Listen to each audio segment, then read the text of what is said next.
क्या आपको पता है कि कैसे 14 भाई बहनों के साथ गरीबी में रहने के बावजूद भी एक ऐसा बंदा निखर कर सामने आया जिस बंदे ने कई सारे बिखरे हुए एलिमेंट्स को एक साथ मिलाने के लिए एक पूरी की पूरी पीरियोडिक टेबल बनाकर दे दी और साथ ही साथ में उस बंदे का नाम हिस्ट्री में पूरी तरह से अमर हो गया।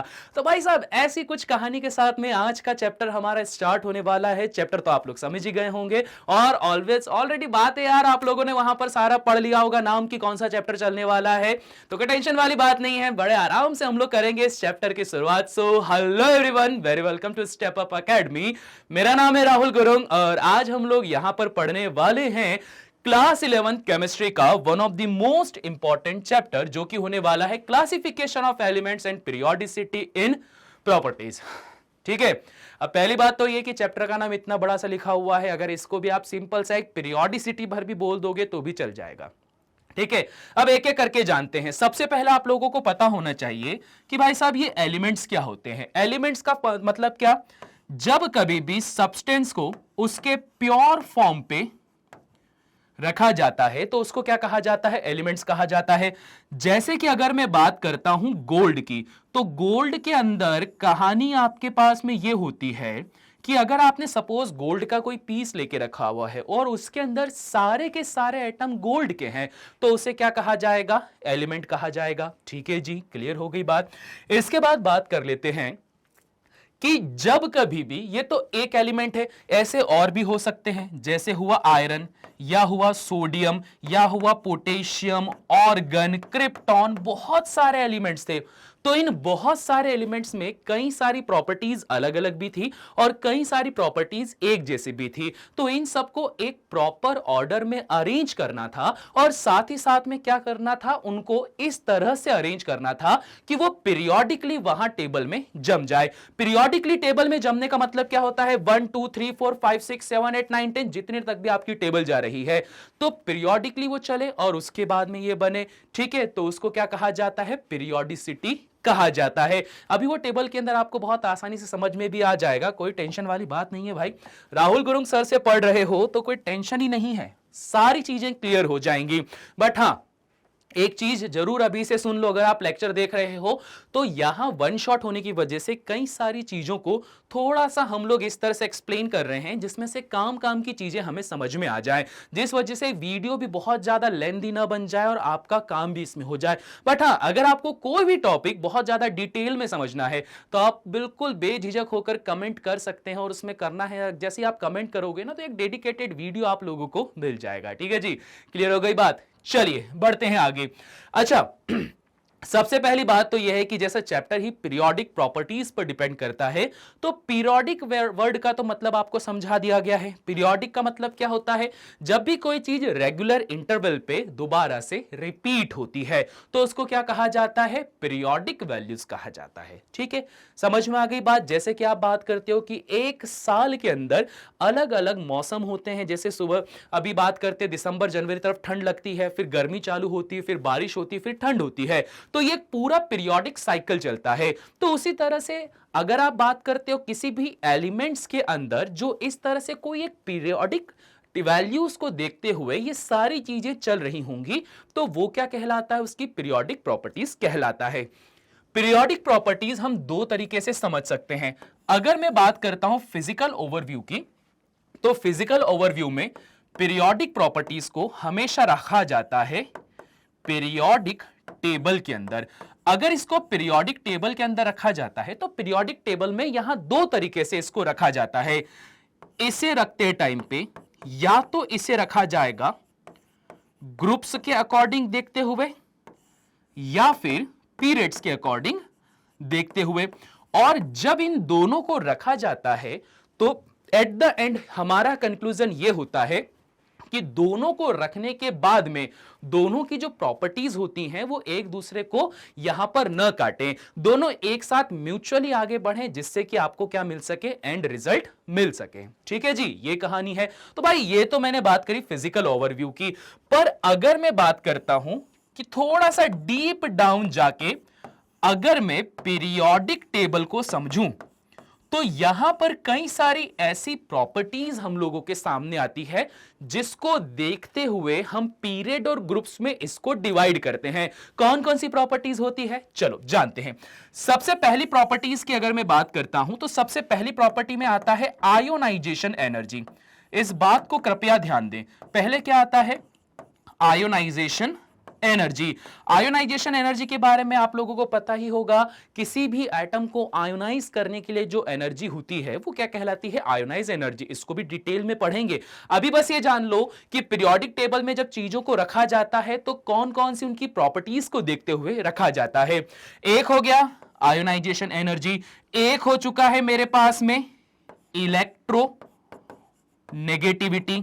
ठीक है जी, इलेक्ट्रो नेगेटिविटी। फिर अगले वाले की बात करता हूं तो वो क्या कहलाएगा, वो कहलाएगा इलेक्ट्रॉन इलेक्ट्रॉन नहीं, इलेक्ट्रॉन अफिनिटी। ठीक है, इसको पूरा ऐसे लिख देते हैं, इलेक्ट्रॉन अफिनिटी, जिसको आप लोग गेन इंथैल्पी के नाम से भी जानते हो या इलेक्ट्रॉन गेन इंथैल्पी के नाम से भी जानते हो। फिर अगला वाला जो इंपॉर्टेंट पॉइंट होता है वो होता है आपके पास में रेडियाई। रेडियाई इसीलिए इसको नाम दिया जाता है, कई सारे लोग कंफ्यूज होते हैं कि सर रेडियस और रेडियाई दोनों में डिफरेंस क्या होता है।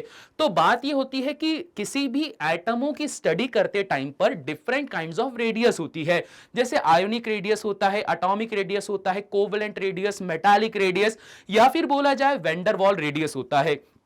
तो डिफरेंट काइंड ऑफ रेडियस जो होती है ना, तो उन सभी को एक ही पॉइंट में समझाने के लिए क्या लिख दिया जाता है, रेडियाई लिख दिया जाता है। इसके अलावा जब कभी भी पीरियोडिक प्रॉपर्टीज की बात की जाती है तो एफ ब्लॉक एलिमेंट्स को सबसे दूर रखा जाता है। तो उनमें भी दो प्रॉपर्टीज हम लोग को पढ़नी पड़ती है। एक प्रॉपर्टी कहलाती है लेंथेनाइड कॉन्ट्रैक्शन, लेंथेनाइड कॉन्ट्रैक्शन, और जो दूसरी प्रॉपर्टी होती है वो कहलाती है एक्टेनाइड कॉन्ट्रैक्शन। ठीक है, ये कहानी होती है, एक होती है लेंथेनाइड कॉन्ट्रैक्शन, एक होती है एक्टेनाइड कॉन्ट्रैक्शन। तो जब कभी भी पीरियोडिक टेबल की स्टडी करनी है तो आप लोगों को ध्यान रखना होगा ये और ये, इन दोनों के कॉम्बिनेशन को मिलाते हुए ही एट द एंड में जाकर हम लोग अभी पढ़ते हैं मॉडर्न पीरियोडिक टेबल। ठीक है भाई साहब, क्लियर हो गई बात। और वो जो मॉडर्न पीरियोडिक टेबल का रूप है वो कैसा होता है, वो कुछ ऐसा होता है। कई सारे एलिमेंट कई सारी चीजों में यूज किए जाते हैं और उसको कुछ इस तरह से अरेंज किया जाता है जिसको हम क्या बोलते हैं, मॉडर्न पीरियोडिक टेबल बोलते हैं। क्लियर हो गई बात, इजी है। पर देखो ऐसा नहीं हुआ कि एकदम से हम लोगों ने सारा का सारा फटाफट करके ये बना दिया, ऐसा एकदम से नहीं हुआ है। यहां तक आने के लिए हम लोगों ने कई सारे प्रयास करे, कुछ सफल हुए कुछ असफल हुए। हर बार हमने कुछ गलतियां कर करके नई नई चीजों को सीखा और उसको सीखने के बाद एट द एंड आकर हम लोग इस टेबल को पढ़ते हैं। बट ये नहीं है कि भैया ये टेबल भी बिल्कुल एक्यूरेट है, इस टेबल के अंदर भी समस्याएं हैं। वो समस्या क्या है जानेंगे हम लोग आगे। देखो सबसे पहले जो प्रयास किया गया था वो डोबेनियर के द्वारा किया गया था, जिससे कि बना था डोबेनियर का ट्रायड लॉ। लॉ बहुत ही ज्यादा सिंपल था, इसने ये बोल के रखा हुआ था। एक तो देखो यार, उस टाइम पे जब ये लॉ बना था ना, तो पहली बात आपको ये पता होनी चाहिए एलिमेंट्स उस टाइम पे बहुत कम थे। एलिमेंट्स कम होने की वजह से ये लॉ कई हद तक सही बैठ गया था। पर जैसे जैसे नंबर ऑफ एलिमेंट्स बहुत सारे बढ़ते चले गए तो उसी तरह से कई सारे बहुत ही ज्यादा अलग अलग प्रॉपर्टीज के एलिमेंट्स हमारे सामने आए, जिस वजह से क्या हुआ कि डोबेनियर का जो ट्रायड लॉ था कहीं ना कहीं जाकर गलत साबित हो गया। पर बात कर लेते हैं कि भाई इसने दिमाग लगाया तो लगाया कैसे। इसने ये बोल के रखा हुआ था, इसने यहां पर 3 सेट बनाए थे, फर्स्ट, सेकंड और थर्ड।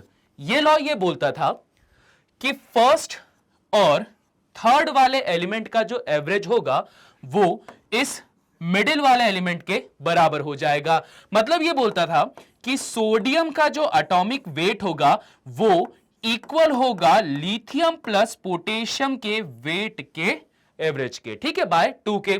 तो देख लेते हैं क्या ये सही था। 6.9 अप्रोक्सीमेटली हम 7 मान के चल लेते हैं। पोटेशियम का क्या होगा, 39.1 है। तो चलो एक काम कर लो, 40 मान लो, या 39.1 को क्या मान के चलना पड़ेगा यार, हम लोगों को इसको मान के चलना पड़ेगा 39 मान के चलना पड़ेगा। डिवाइडेड बाय 2, सॉल्व करा, 39 प्लस 7 कितना हो जाएगा हमारे पास में 46 हो जाएगा। डिवाइडेड बाय 2 कितना आंसर आ गया 23। जो कि बिल्कुल सही है। सेम यहां पर भी होगा, 40 और 137.3 को अगर आप ऐड करके 2 से डिवाइड करोगे तो लगभग यही वैल्यू आएगी, यहां पर भी यही होगा। तो फर्स्ट और थर्ड वाले का जो एवरेज है वो मिडिल वाली वैल्यू या सेकंड वैल्यू के एटॉमिक वेट के बराबर आना चाहिए। तो ये क्या था, डोबेनियर का ट्रायड लॉ था। 3 एलिमेंट्स के ग्रुप इसने बना के रखे हुए थे। परंतु समस्या वाली बात आप लोगों को मैंने बता दिया, एलिमेंट्स धीरे धीरे करके बढ़ रहे थे। जब एलिमेंट्स धीरे धीरे बढ़ना चालू हो गए तो इसके बाद में अगला व्यक्ति जो सामने आया जिसने अपना लॉ दिया था वो था न्यूलैंड्स लॉ ऑफ ऑक्टेव का। ठीक है, अब देखो ऑक्टेव का क्या कहानी होता है कि जैसे कि हम लोग बोलते हैं कि भाई इंडियन संगीत की बात की जाए तो यहां पर 7 सुर होते हैं, वहीं पर अगर आप फॉरेन वालों की बात करोगे, वही ब्रिटेन वालों की, गोरों की, तो वो लोग क्या करते हैं, वहां पर इनके पास में 8 सुर होते हैं। ठीक है, एक ज्यादा होता है, मतलब ये नहीं कि सुरीले ज्यादा, अपने वहां वाले ज्यादा अच्छे भी, अपने वाला अरिजीत सिंह है ना, ज्यादा अच्छा है उनसे। तो इसने क्या करके रखा हुआ था, इसने न्यूलैंड्स लॉ ऑफ ऑक्टेव के अंदर ये बोल के रखा कि जो एलिमेंट्स होते हैं ये एलिमेंट्स को एटॉमिक वेट के बेसिस पे इसने इस तरह से अरेंज करा कि 1 2 3 4 5 6 7 के बाद में 8 नंबर से वापस से पीरियोडिसिटी चालू हो गई। पीरियोडिसिटी चालू हो गई मतलब क्या कि हाइड्रोजन से लेकर ऑक्सीजन तक यहां वेट लगातार बढ़ता रहा, इनकी प्रॉपर्टीज अलग अलग रही। फिर वहीं पर इसने क्या बोल दिया, दोबारा से पीरियोडिसिटी आ गई, हाइड्रोजन के नीचे फ्लोरीन आ गया, लिथियम के नीचे सोडियम, बेरिलियम के नीचे मैग्नीशियम, बोरॉन के नीचे एल्यूमिनियम, कार्बन के नीचे silicon, nitrogen phosphorus, oxygen sulphur. ये वाली कहानी आ गई। और इसने फ्लोरीन के नीचे क्या कर दिया है, क्लोरीन को रख दिया है, सोडियम के नीचे पोटेशियम, मैग्नीशियम के नीचे कैल्शियम को रख दिया। अब देखो कई हद तक आपको ये लॉ थोड़ा सा सही लगेगा, क्योंकि मॉडर्न पीरियोडिक टेबल में भी आपने देखा है कि दोनों हेलोजन ग्रुप होते हैं। यहां पर आपको पता होगा ये एस ब्लॉक एलिमेंट होते हैं, लिथियम, सोडियम, पोटेशियम। ये कुछ हद तक सही था, परंतु यहां पर भी गलती क्या निकली, गलती यहां पर यह निकल कर आई कि आप लोग को पता होना चाहिए कि हाइड्रोजन और लिथियम, ठीक है, यहां पर ये तो एक जैसे थे, चल गया, परंतु यहां पर हाइड्रोजन हीलियम, एक मिनट, हाँ, हाइड्रोजन लिथियम और बेरिलियम ये एक जैसे थे। उसमें से भी स्पेसिफिक अगर ये बोला जाए तो ये एस ब्लॉक एलिमेंट है, मॉडर्न पीरियोडिक टेबल में भी एक के नीचे एक आते ही हैं। परंतु अगर इस हाइड्रोजन की कैटेगरी को देखा गया तो हाइड्रोजन था तो वैसे एस ब्लॉक एलिमेंट, पर उसके नीचे कौन आ गए, हेलोजन आ गए। तो मॉडर्न के हिसाब से तो भाई गलत है, पर लगभग फिर भी ये काफी हद तक सही था। जैसे अगर आपको पता होगा बोरॉन और एल्यूमिनियम पी ब्लॉक एलिमेंट है, एक ही ग्रुप में आते हैं, कार्बन और सिलिकॉन एक ही ग्रुप में आते हैं, नाइट्रोजन फास्फोरस ऑक्सीजन सल्फर ये एक ग्रुप में आते हैं। तो इसका प्रयास काफी हद तक सही था। परंतु समस्या क्या आई, फिर से वही समस्या आई कि भाई वापस से जो नंबर ऑफ एलिमेंट्स थे वो लगातार बढ़ते जा रहे थे, तो इतनी सी टेबल में उसको रख पाना पॉसिबल नहीं था। जो एस ब्लॉक एलिमेंट और पी ब्लॉक एलिमेंट हल्के एलिमेंट्स थे उनको तो यहां रखा जा सकता था इस तरह से, पर अगर डी ब्लॉक एलिमेंट्स या फिर मेटल्स की बात करते हैं तो उनकी आने की वजह से अब उसे इस तरह से पीरियड्स में नहीं रखा जा सकता था।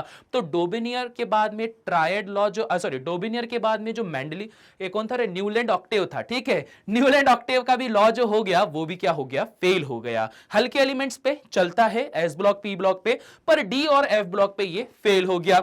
इसके बाद एक और बंदा आया जो कि था लोथर मेयर। लोथर मेयर ने क्या कर दिया, उसने बोला मैं टेबल बनाने का झंझट ही छोड़ देता हूं। उसने क्या कर दिया, ये कर्व बना दिया।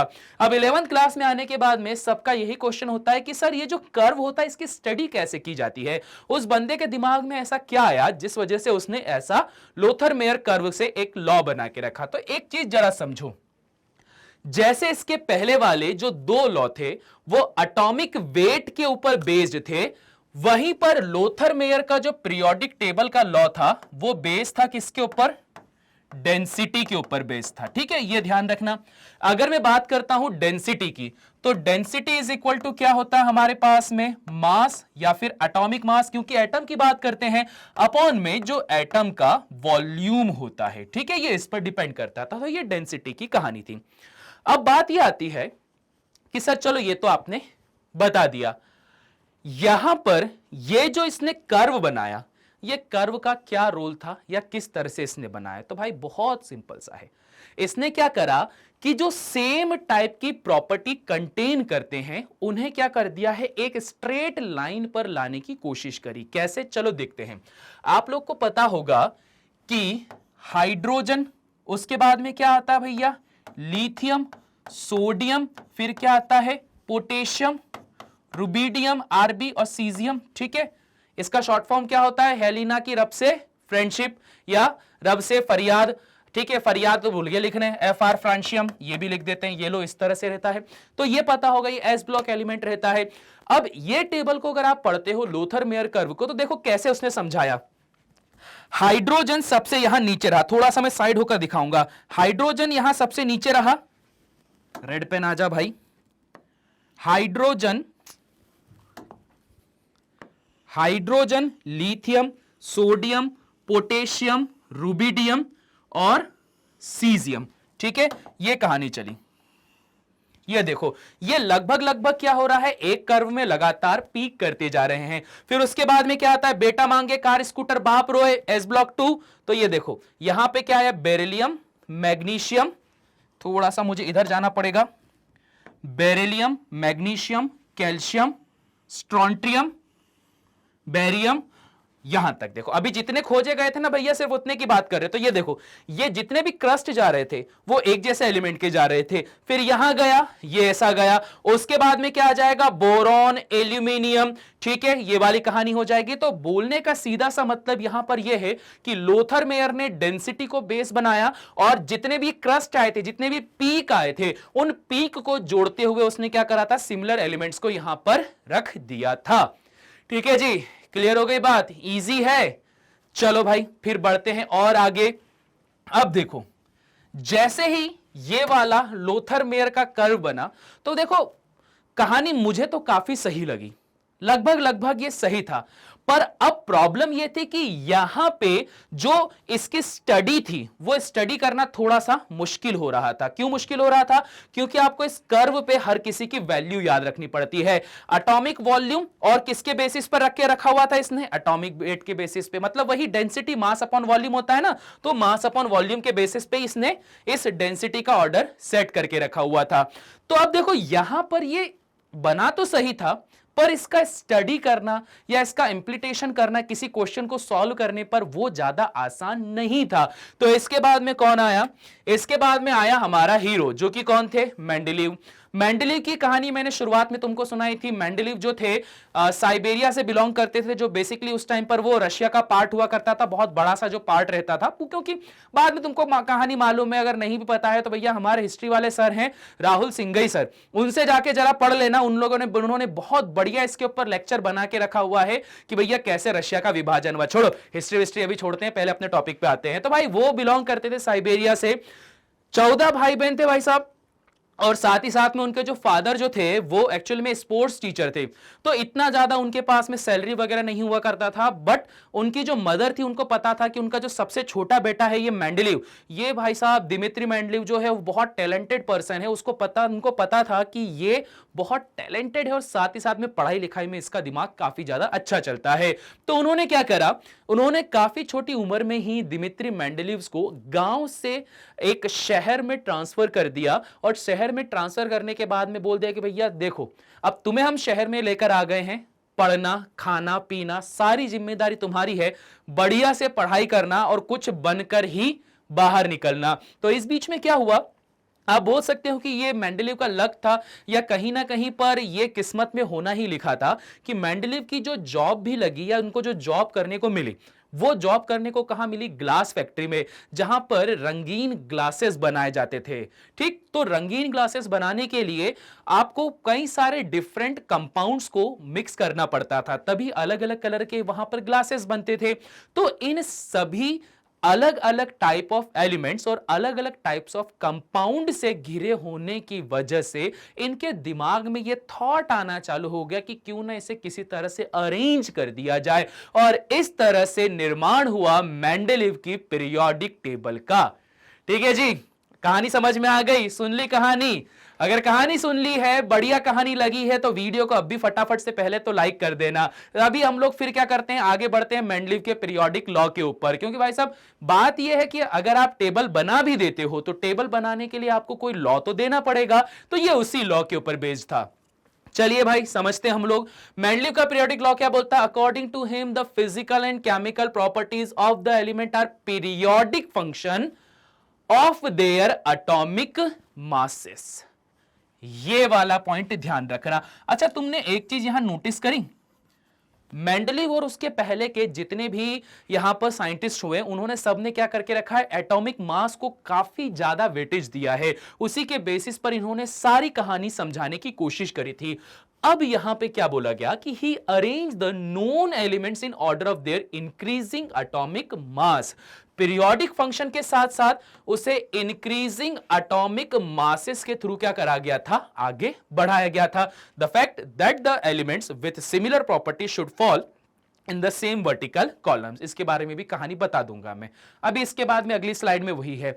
पर ध्यान देने वाली बात क्या है, मेंडलीव का जो पीरियोडिक लॉ था वो किसके ऊपर बेस्ड था, increasing order of atomic masses के ऊपर बेस्ड था। ठीक है जी, क्लियर हो गई बात। मेंडलीव ने क्या कराया, मेंडलीव ने जो प्रथा चलती हुई आ रही थी एटॉमिक मासेस को यहां पर बेस बनाने की, इन्होंने भी वही करके रखा हुआ था। कुछ एक्स्ट्रा काम इन्होंने नहीं करा। बट हां, इसके पहले लोगों ने बहुत अलग अलग चीजें ट्राई करी और मेंडलीव ने स्पेसिफिकली जो ये पीरियोडिक ऑर्डर बना के रखा हुआ है, उस ऑर्डर के रिगार्डिंग इन्होंने क्या करके रखा, जैसे कि यहां पर ये जो थे, ये सीधी सीधी लाइन है, ये क्या थी, कॉलम।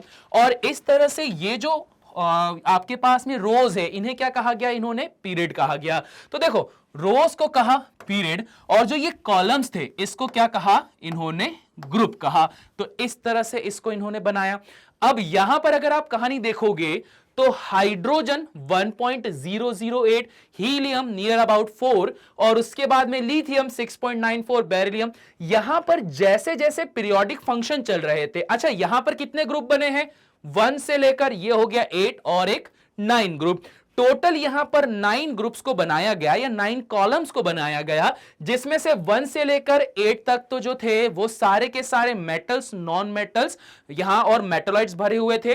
लास्ट में जो ये 0 ग्रुप था, ये सीधा सीधा बिलोंग करता था किससे, ये बिलोंग करता था नोबल गैसेस से, ऐसे गैसेस जिनका ऑक्टेट कंप्लीट होता है। इसकी कहानी भी आएगी नेक्स्ट चैप्टर केमिकल बॉन्डिंग के अंदर, वहां पर और अच्छे से इसको पढ़ेंगे।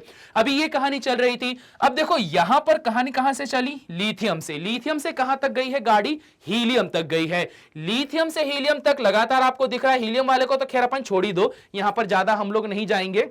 हीलियम वाले को क्यों छोड़ने की बात करता हूं मैं, यहां छोड़ने की बात इसलिए करता हूं, हीलियम, नियॉन, ऑर्गन फॉर्गन सबको छोड़ दिया करो। रीजन ये है कि अभी ये नोबल गैस पर चल रहा है, वैसे भी इन्वॉल्व कर भी लेना है ना। हीलियम यहां पर थोड़ा सा शायद प्रिंटिंग में मिस्टेक हुई होनी चाहिए, नियॉन आएगा, हीलियम नियॉन फिर ऑर्गन आएगा। ठीक है जी, ये वाली कहानी आ जाएगी, और मास भी उसी के हिसाब से चेंज होना चाहिए।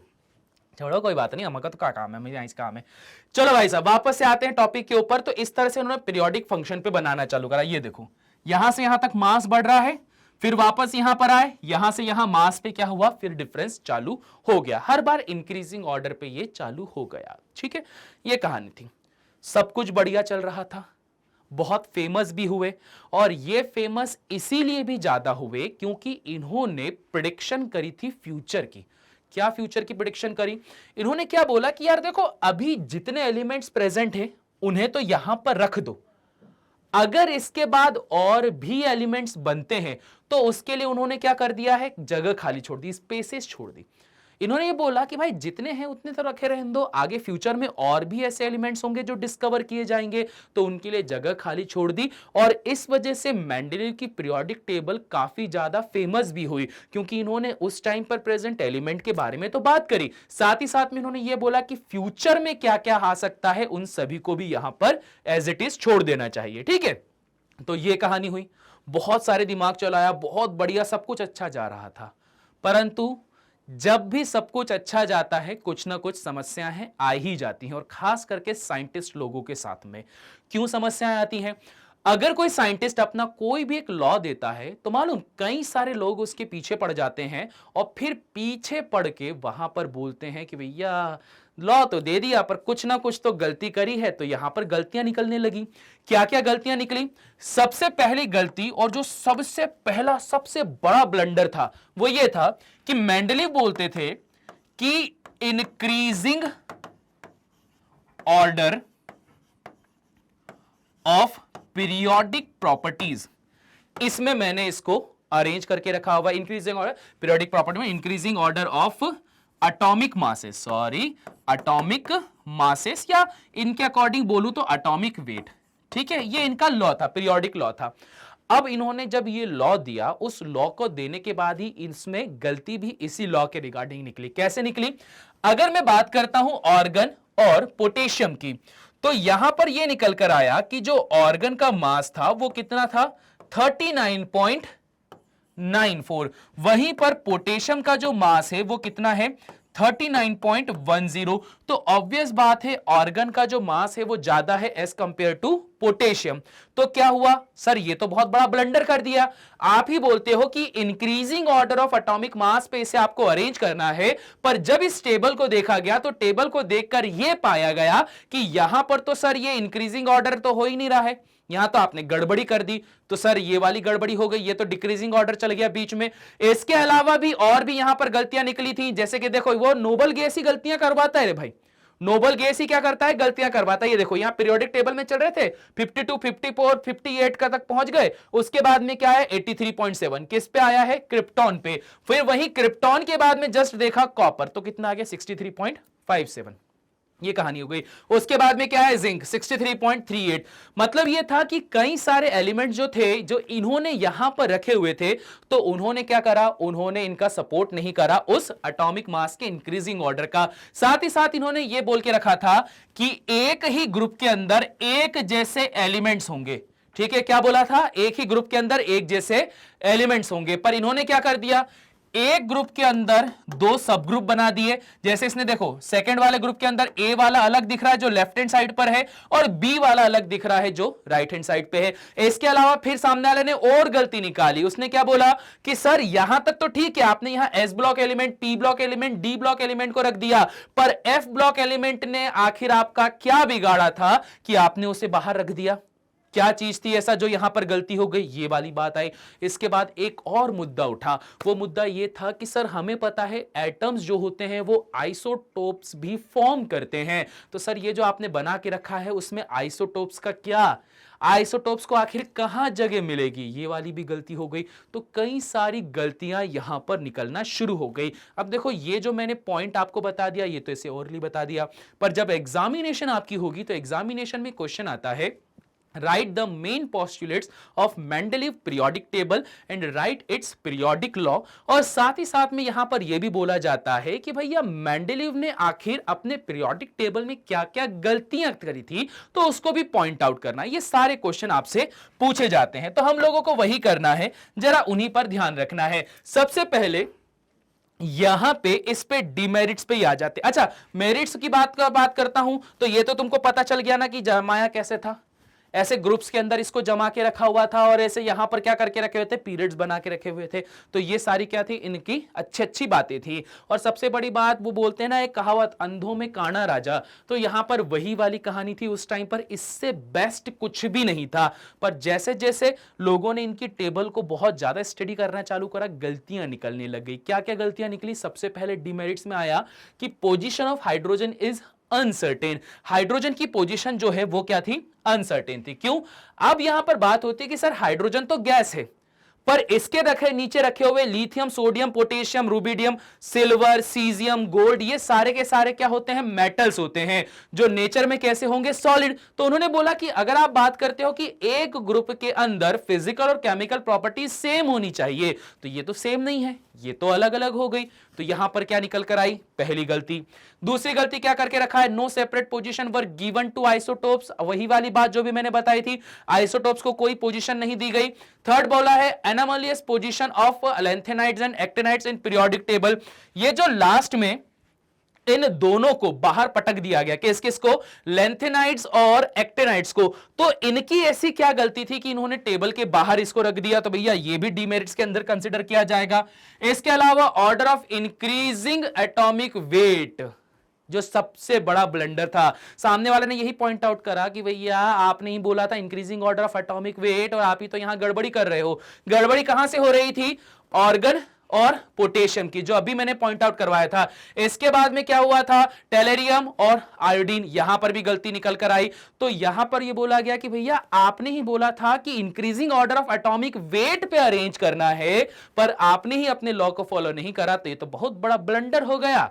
इसके बाद में अगला, similar elements were placed in different groups. मतलब क्या? आपने बोला था एक ग्रुप में एक जैसे एलिमेंट्स होने चाहिए जिनके फिजिकल और केमिकल प्रॉपर्टीज सेम होनी चाहिए, पर हमने जब इस टेबल की स्टडी करी तो हमने ये पाया कि आपने एक ग्रुप के अंदर ही सब ग्रुप को डिवाइड कर दिया है। अगर सब ग्रुप बना है दैट मींस प्रॉपर्टी एक जैसी नहीं है, तभी तो आपने सब ग्रुप बनाया। तो भैया ये भी गलती निकल कर आ गई। ये लो जी, एक गलती हम लोगों ने और निकाल दी। और साथ ही साथ में इन्होंने एक और बड़ा ब्लंडर करा, जिसमें इन्होंने बोला कि it did not explain the cause of periodicity. Periodicity का कोई कॉज इन्होंने एक्सप्लेन नहीं करा। अब ये क्या बात हुई? ये बात यहां पर ये हुई कि इनसे जब क्वेश्चन पूछा गया कि सर आपने ये तो बोल दिया कि पीरियोडिकली ये अरेंज करके रखे गए हैं, पीरियोडिकली अरेंज करते टाइम पे आपने यहां से यहां तक इसको लाकर स्टॉप कर दिया, पर जब आपने यहां से यहां तक लाकर इसको स्टॉप कर दिया तो ये दोबारा से जब यहां पर आए तो इसका कॉज क्या था? तो ये भी तो भैया बहुत बड़ा ब्लंडर है। तो इतने सारे ब्लंडर होने के बाद में अब क्या हुआ? अब इसके ऊपर और खोज होना चालू हो गई, और इस वजह से एट द एंड कौन आया सामने? एट द एंड हमारे पास में आया हमारा हीरो, जो कि क्या था? Modern periodic table. Modern periodic table हमारे पास में किसने बनाकर दी थी भैया? पहली बात तो कई लोग इसको लॉन्ग फॉर्म पीरियोडिक टेबल भी बोलते हैं, जो अभी तक हम लोग यूज करते हैं हमारे पास में। इसको बनाकर दिया था मूसले ने, या फिर मूसले पीरियोडिक टेबल। अच्छा, नाम अलग अलग होते हैं, मॉडर्न पीरियोडिक टेबल भी बोलते हैं, लॉन्ग फॉर्म पीरियोडिक टेबल भी बोलते हैं, और मूसले पीरियोडिक टेबल भी बोलते हैं। तो कंफ्यूजन नहीं होना चाहिए आपको, तीनों एक ही चीज है। आगे अगर गाड़ी बढ़ाते हैं तो ये जो इन्होंने एक्सपेरिमेंट करा था उसके बारे में जानते हैं। क्या एक्सपेरिमेंट करा था जरा वो समझना। मूसले ने जब बहुत सारे एलिमेंट्स इसके पास हो गए तो इसके ऊपर इन्होंने करा एक्सरे एक्सपेरिमेंट। जिस एक्सपेरिमेंट में इन्होंने क्या करा था कि इन्होंने जब एक्सरे को ये करा था ना, एक्सरे को क्या करा था? बोम्बार्डमेंट करा था। He studied the frequency of X ray produced by the bombardment of strong beam of electrons on metal target. जो जो उनके पास में एलिमेंट रखे हुए थे, या फिर जो मेटल के उनके पास में एलिमेंट्स रखे गए थे, उनके ऊपर उन्होंने क्या करा था? बोम्बार्डमेंट करी थी। किसकी? इलेक्ट्रॉन्स की। इलेक्ट्रॉन्स की बॉम्बार्डमेंट या बौछार करने पर उन्होंने एज अ रिफ्लेक्शन क्या दिया? एक्सरे दिया। और इन सभी की जो एक्सरेज की रीडिंग आई थी वो काफी ज्यादा अलग अलग आई थी। He found that the square root of frequency of X-ray is directly proportional to the number of effective nuclear charge। ठीक है भाई, ये वाली कहानी आ गई है। इफेक्टिव न्यूक्लियर चार्ज, इसके बारे में भी बताऊंगा अभी, ये भी पढ़ना जरूरी है। जेड इफेक्टिव एक्चुअल में क्या होता है, थोड़ा सा सब्र रखना, पहले इस बारे में पढ़ लेते हैं। तो directly proportional to the number of effective nuclear charge of metal to atomic number and not to atomic mass. अब जाके असली गलती पकड़ में आई। यार इनके पहले जितने भी लोग थे सारे के सारे एटॉमिक मास, एटॉमिक वेट के ऊपर ही फोकस कर रहे थे। जब इन्होंने प्रॉपर एक एक्सपेरिमेंट करा तो उस एक्सपेरिमेंट के थ्रू इन्होंने ये बताया कि भैया आप दौड़ ही गलत डायरेक्शन पे रहे हो। एटॉमिक मास पे तो जाना ही नहीं है। किस पे बात करनी है? यहां बात करनी है एटॉमिक नंबर के ऊपर। तो इस वजह से अब इनका नया कॉन्सेप्ट निकल कर आया और इनकी टेबल काफी हद तक सही थी। तो वही बोल के रखा है, the to atomic number and not to atomic mass of the atom of that metal, as nuclear charge of the metal atom is equal to atomic number. ठीक है, अब देखो इस बात को समझो, बहुत गहरी बात करी है इन्होंने, बहुत ही ज्यादा गहरी बात कर दी। इन्होंने यहां पर यह बोला कि यार एटम का जो बेस होता है, जो उसका मेन पॉइंट होता है, वो क्या होता है? सर वो तो न्यूक्लियस होता है ना? वो क्या होता है? हमारे पास में न्यूक्लियस होता है। अब यहां पर इस न्यूक्लियस के चारों ओर क्या हो रहे थे? इलेक्ट्रॉन रिवॉल्व हो रहे थे। ठीक है, इलेक्ट्रॉन रिवॉल्व हो रहे थे। अगर यहां पे बात करते हो तो यहां पर क्या बोला था, nuclear charge of metal atom is equal to the atomic number. जो इसका एटॉमिक नंबर होगा उसके बराबर होते हैं उसके न्यूक्लियर चार्ज। अच्छा, न्यूक्लियर चार्ज से मतलब क्या, आपको मालूम होना चाहिए न्यूक्लियस में क्या होता है, न्यूट्रॉन प्लस प्रोटॉन, जिसमें से न्यूट्रॉन क्या होता है, न्यूट्रल, उसका तो कोई इफेक्ट नहीं पड़ता है। परंतु अगर आप प्रोटॉनों की बात करते हो तो प्रोटॉन हमेशा एटम के अंदर क्या होते हैं, कांस्टेंट होते हैं। तो हुआ क्या कि इसके पहले जब आप मास को कैलकुलेट कर रहे थे तो हम लोगों ने आइसोटोप का कॉन्सेप्ट पढ़ा है, जहां पर नंबर ऑफ न्यूट्रॉन्स के चेंज होने की वजह से मास पर इफेक्ट पड़ता है। सेम टाइप ऑफ एलिमेंट का मास कम या ज्यादा हो सकता है, उससे क्या कहा गया था, आइसोटोप्स। तो वहां पर अब वो डिफरेंस क्रिएट कर देता, कहीं ना कहीं पर प्रॉब्लम क्रिएट कर देता जब उससे अरेंज किया जाता। तो इन्होंने क्या बोला, जो चीज स्टेशनरी है, जो चीज एक क्या है, फिक्स है, उस पे फोकस करो। तो फिक्स क्या था, न्यूक्लियर का चार्ज था।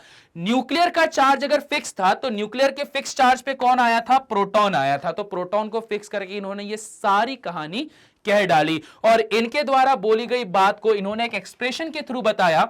उन्होंने बताया square root of frequency is equal to A into Z minus B, जहां पर ए और बी क्या थे, हमारे पास में कांस्टेंट वैल्यूज थे। इसके बारे में डिटेल वीडियो चाहिए तो बकायदा कमेंट बॉक्स में कमेंट कर देना, नहीं तो ये बताना तो है ही मुझे, पर किसी दूसरे वीडियो में बहुत अच्छे से इसको बताऊंगा कि आखिरकार ये कांस्टेंट ये लोग लेते कहां से हैं। ठीक है जी, ऐसी कहानी हुई। अब आता है बात मॉडर्न पीरियोडिक लॉ का। जैसे वहां पर आपने मेंडलीव का पीरियोडिक लॉ पढ़ के रखा था, वैसे ही मॉडर्न पीरियोडिक लॉ होता है। मॉडर्न पीरियोडिक लॉ के अंदर बस इतना सा चेंज हुआ कि जो फिजिकल और केमिकल प्रॉपर्टीज ऑफ एलिमेंट्स होती हैं, उनका जो पीरियोडिक फंक्शन होता है वो एटॉमिक मास की जगह किस पर डिपेंड करता है, एटॉमिक नंबर पे डिपेंड करता है। क्यों नंबर पे डिपेंड करता है वो भी आप लोगों को पता होगा, क्योंकि सर एटॉमिक नंबर जो होता है ना वो इक्वल होता है किसके, नंबर ऑफ प्रोटॉन्स के। और किसी भी एटम के अंदर जो नंबर ऑफ प्रोटॉन्स जो होते हैं वो कांस्टेंट होते हैं, चाहे आप उसके आइसोटोप्स भी क्यों ना ले लो। आइसोटोप्स में न्यूट्रॉन बदल सकते हैं, अगर आयंस लिया तो इलेक्ट्रॉन्स बदल सकते हैं, पर जो चीज कांस्टेंट है वो कांस्टेंट क्या है सर, वो कांस्टेंट है हमारे पास में प्रोटॉन। तो ऐसी कहानी रही, बहुत इंपॉर्टेंट लॉ है। इस लॉ को फटाफट से स्क्रीनशॉट ले लो जरा आप तुम लोग।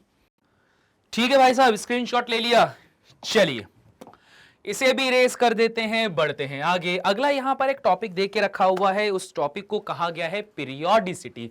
अब पीरियोडिसिटी के रिगार्डिंग बात क्या होता है, the repetition of the properties of elements after regular interval. वही वाली कहानी यार, लिख कर बता के रखी हुई है। मैंने बोला था इस चैप्टर के अंदर कई सारी ऐसी चीजें होंगी जिनको लिखकर एज अ प्रॉपर डेफिनेशन के फॉर्म में आपके सामने आएगी, बट बोल के मैंने पहले बता दिया है। पीरियोडिसिटी में क्या होता है, वही रेगुलर इंटरवल के बाद में जो रिपीटेशन चालू होता है, that is known as periodicity. ठीक है भाई साहब, क्लियर हो गई बात।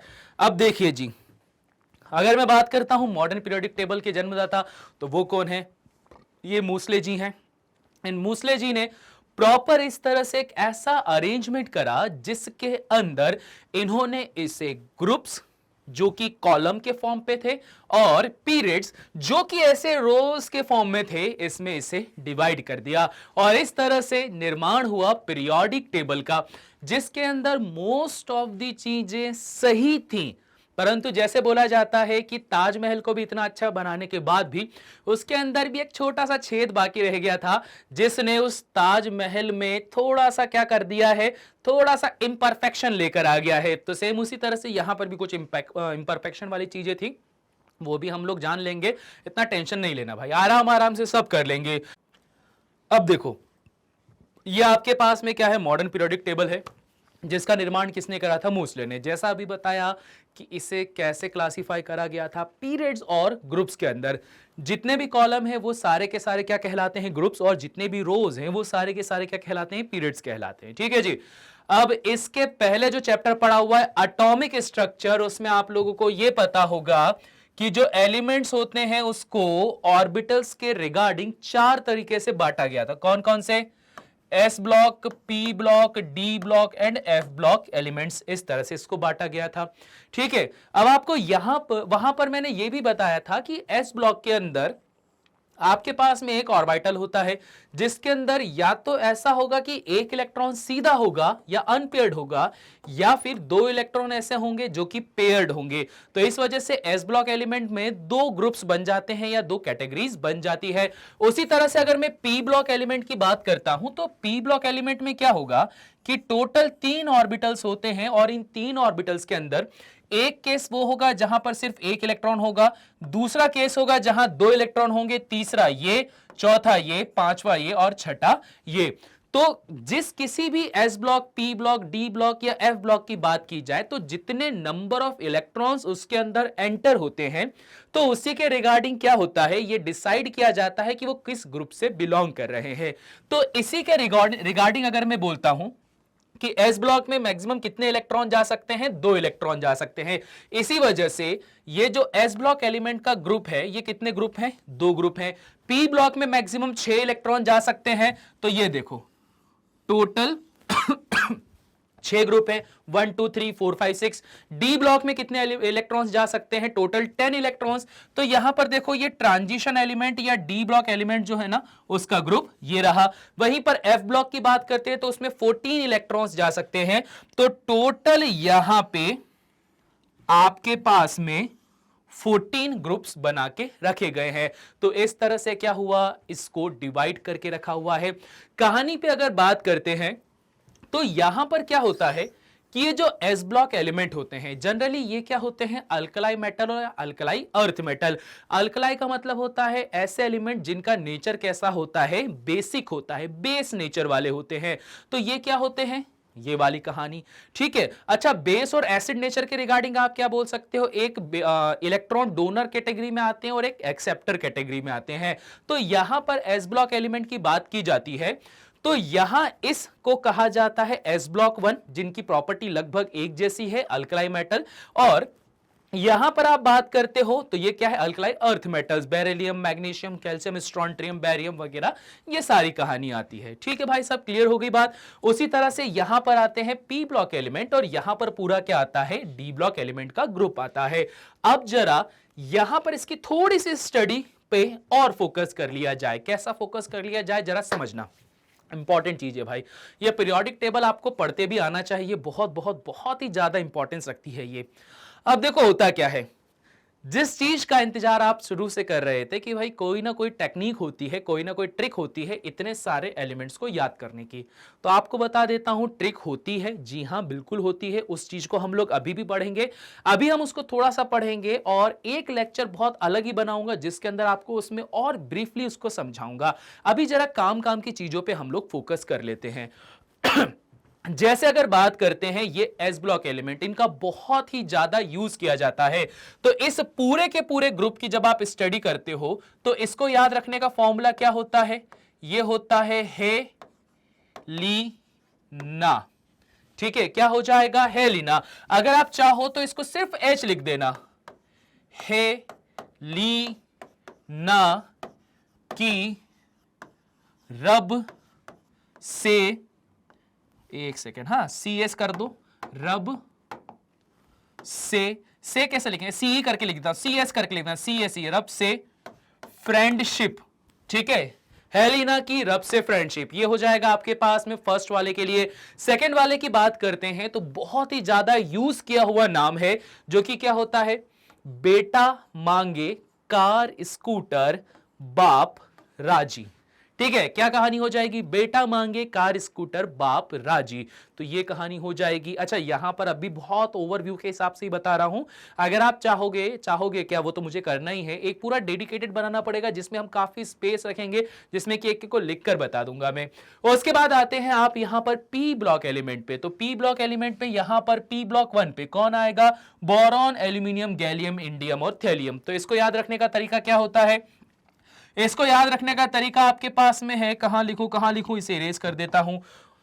इसको याद रखने का तरीका है, बाबा अली गया इंडिया तेल लेने। ठीक है, याद रखने का तरीका क्या है, बाबा अली गया इंडिया तेल लेने। लास्ट वाले एलिमेंट्स को हम लोगों ने यहां पर इन्वॉल्व नहीं करा है।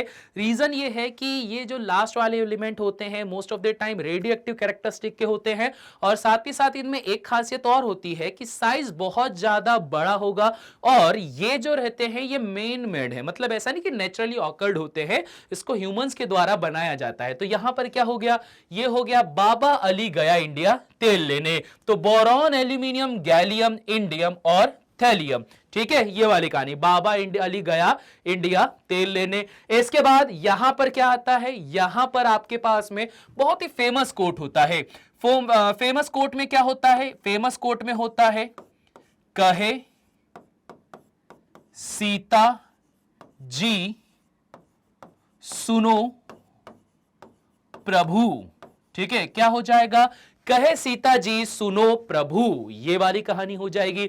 इसके बाद बात करते हैं नाइट्रोजन वाले ग्रुप की। तो नाइट्रोजन वाले ग्रुप में क्या हो जाएगा, नाना पाटेकर, और उसके बाद में कौन है, नाना पाटेकर, ऐश्वर्या, ठीक है, क्या कहानी हो जाएगी, नाना पाटेकर, ऐश्वर्या, ऐश्वर्या, ठीक है, ये कहानी आ जाएगी। और एसबी और बीआई के लिए क्या हो जाएगा, नाना पाटेकर, ऐश्वर्या, सब बिंदास, ठीक है जी, ये वाली कहानी हो जाएगी। देखो बहुत इजी इजी वाले बता रहा हूं, बहुत ऐसे वालों पे फोकस नहीं करता हूं जो बहुत ज्यादा कॉम्प्लिकेटेड रहे। आपको बहुत जल्दी जो टर्म बिल्कुल मुंह पर आ जाए उन टर्म्स की बात करते। तो क्या क्या कहानी है, बाबा अली गया इंडिया तेल लेने, कहे सीता जी सुनो प्रभु। उसके बाद में अगला वाला जो नाइट्रोजन ग्रुप था, नाइट्रोजन ग्रुप पे कहानी क्या आ जाएगी, नाना पाटेकर, ऐश्वर्या, सब बिंदास, ठीक है। उसके बाद में ऑक्सीजन ग्रुप आएगा। तो ऑक्सीजन ग्रुप के लिए क्या होता है, ओल्ड स्टाइल से टी पो, ठीक है, क्या आता है, ओल्ड स्टाइल से टीपो। अब ये टीपो का मतलब क्या, तो भैया हम लोग बात करते हैं जिस रीजन में मैं रहता हूं एमपी के अंदर, तो यहां पर जब कभी भी चीटिंग होती है ना, अभी तो पता नहीं तुम लोग बोलते हो कि नहीं बोलते हो, जब चीटिंग करते हैं तो चीटिंग करते टाइम पर क्या बोलते हैं हम लोग, टीपा टापी। बोले मैडम वो जो है वो टिपा रहा है, मैडम वो जो है वो टीप रहा है। तो ये टिपाना और टीपना उसी से टीपो भी बना है, जिसका मतलब कॉपी करना होता है। तो थोड़ा सा माइंड में याद रखना, वैसे भी ये याद हो जाएगा, टीपा टापी करते हैं बोल के। तो क्या होगा, ओल्ड स्टाइल से टीपो, ये वाली कहानी हो जाएगी। तो ये किसके लिए हो गया, ऑक्सीजन ग्रुप के लिए। फ्लोरीन की बात करता हूं तो फ्लोरीन ग्रुप के लिए क्या होता है, फ्लोरीन के लिए होता है फुल कलर ब्राइटनेस, ठीक है, क्या होता है, full colour brightness. Full colour brightness में कौन कौन आ गया, फ्लोरीन, क्लोरीन, ब्रोमीन आ गया। और उसके बाद में कौन बचा हुआ है, आपके पास बचा है आयोडीन और एस्टेटाइन। तो क्या हो जाएगा, फुल कलर ब्राइटनेस इन, बहुत पहले एक टीवी आया करता था, अकाई टीवी, तो आप इसको ऐसे याद रख सकते हो, फुल कलर ब्राइटनेस इन अकाई टीवी। अब तो बंद हो गया रे, हम लोग जब छोटे थे ना तो उस टाइम पर आता था, मोटी मोटी टीवियां हुआ करती थी, सीआरटी वाली, कैथोड रे ट्यूब वाली। तो उस टाइम पर एक कंपनी बहुत फेमस होती थी, जब ब्लैक एंड व्हाइट टीवी आती थी, मेरे घर में भी थी, मतलब मेरे घर में नहीं, मेरे नाना नानी के यहाँ पे थी। तो उसमें क्या होता था, अकाई टीवी थी, ऐसा उसमें शटर था। तो जब टीवी चालू करते थे ना तो उसमें लकड़ी का ऐसा शटर था, शटर को ओपन करो, उसके बाद में नॉब घुमाओ, तब जाके वो टीवी चला करती थी। यार देखो बहुत पुराने टाइम की है वो टीवी, बट लगती बहुत सही थी, बहुत बढ़िया, एक नंबर वो टीवी लगा करती थी, जिसमें फील आता था कि वाकई टीवी देख रहे हैं। भैया टीवी को जब सिक्योर करना है तो बढ़िया उसके अंदर ऐसा गेट लगा दो, उसके बाद में फिर गेट खोलो, टीवी ऑन होगी। था उस टाइम पे ब्लैक एंड व्हाइट पर, वो बहुत मजे वाली चीज थी। उस टाइम पे टीवी की वाकई में वैल्यू भी थी, जब पूरे फैमिली वाले एक साथ मिलकर उस टीवी को देखा करते थे।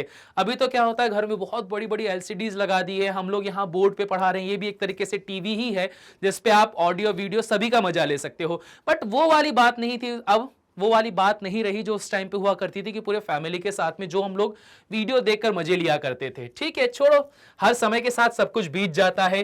तो यहां पर याद रखना, एफ ब्लॉक एलिमेंट में जो ये 5 ग्रुप होते हैं उनके लिए शॉर्ट ट्रिक आपके पास में ये है, बाबा अली गया इंडिया तेल लेने, कहे सीता जी सुनो प्रभु, नाना पाटेकर, ऐश्वर्या, सब बिंदास, ओल्ड स्टाइल से टीपो, फुल कलर ब्राइटनेस इन अकाई टीवी। ठीक है जी, ये कहानी है। अब बात कर लेते हैं हमारे पास में सबसे लास्ट वाला 18th ग्रुप की, जो कि होता है नोबल गैसेस से भरा हुआ।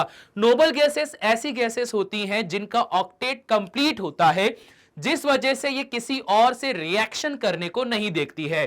ठीक है, ये कहा जाता है।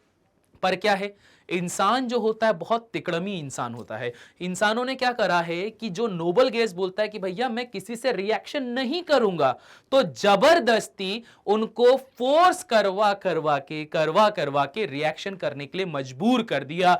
इसी वजह से क्रिप्टॉन, जीनॉन, रेडॉन इसका यूज करा जाता है अलग अलग कंपाउंड्स को बना के। ठीक है, इंसान बड़ा खतरनाक रहता है भाई। प्रकृति ने बोला है कि नोबल गैसेस रिएक्शन करके कंपाउंड नहीं बनाना, पर इंसान ने क्या बोला, बोला ऐसे कैसे भैया, हम तो करेंगे, हम तो इससे भी रिएक्शन करवा देंगे, तो करवा दी है रिएक्शन। ठीक है, चलिए जी गाड़ी आगे बढ़ाते हैं। इसको याद रखने का तरीका, तो देखो याद रखने का तरीका इसका भी बहुत सिंपल सा है। किसी बंदे का नाम लिया है मैंने, तो ये क्या हो गया, हेमंत नीमा।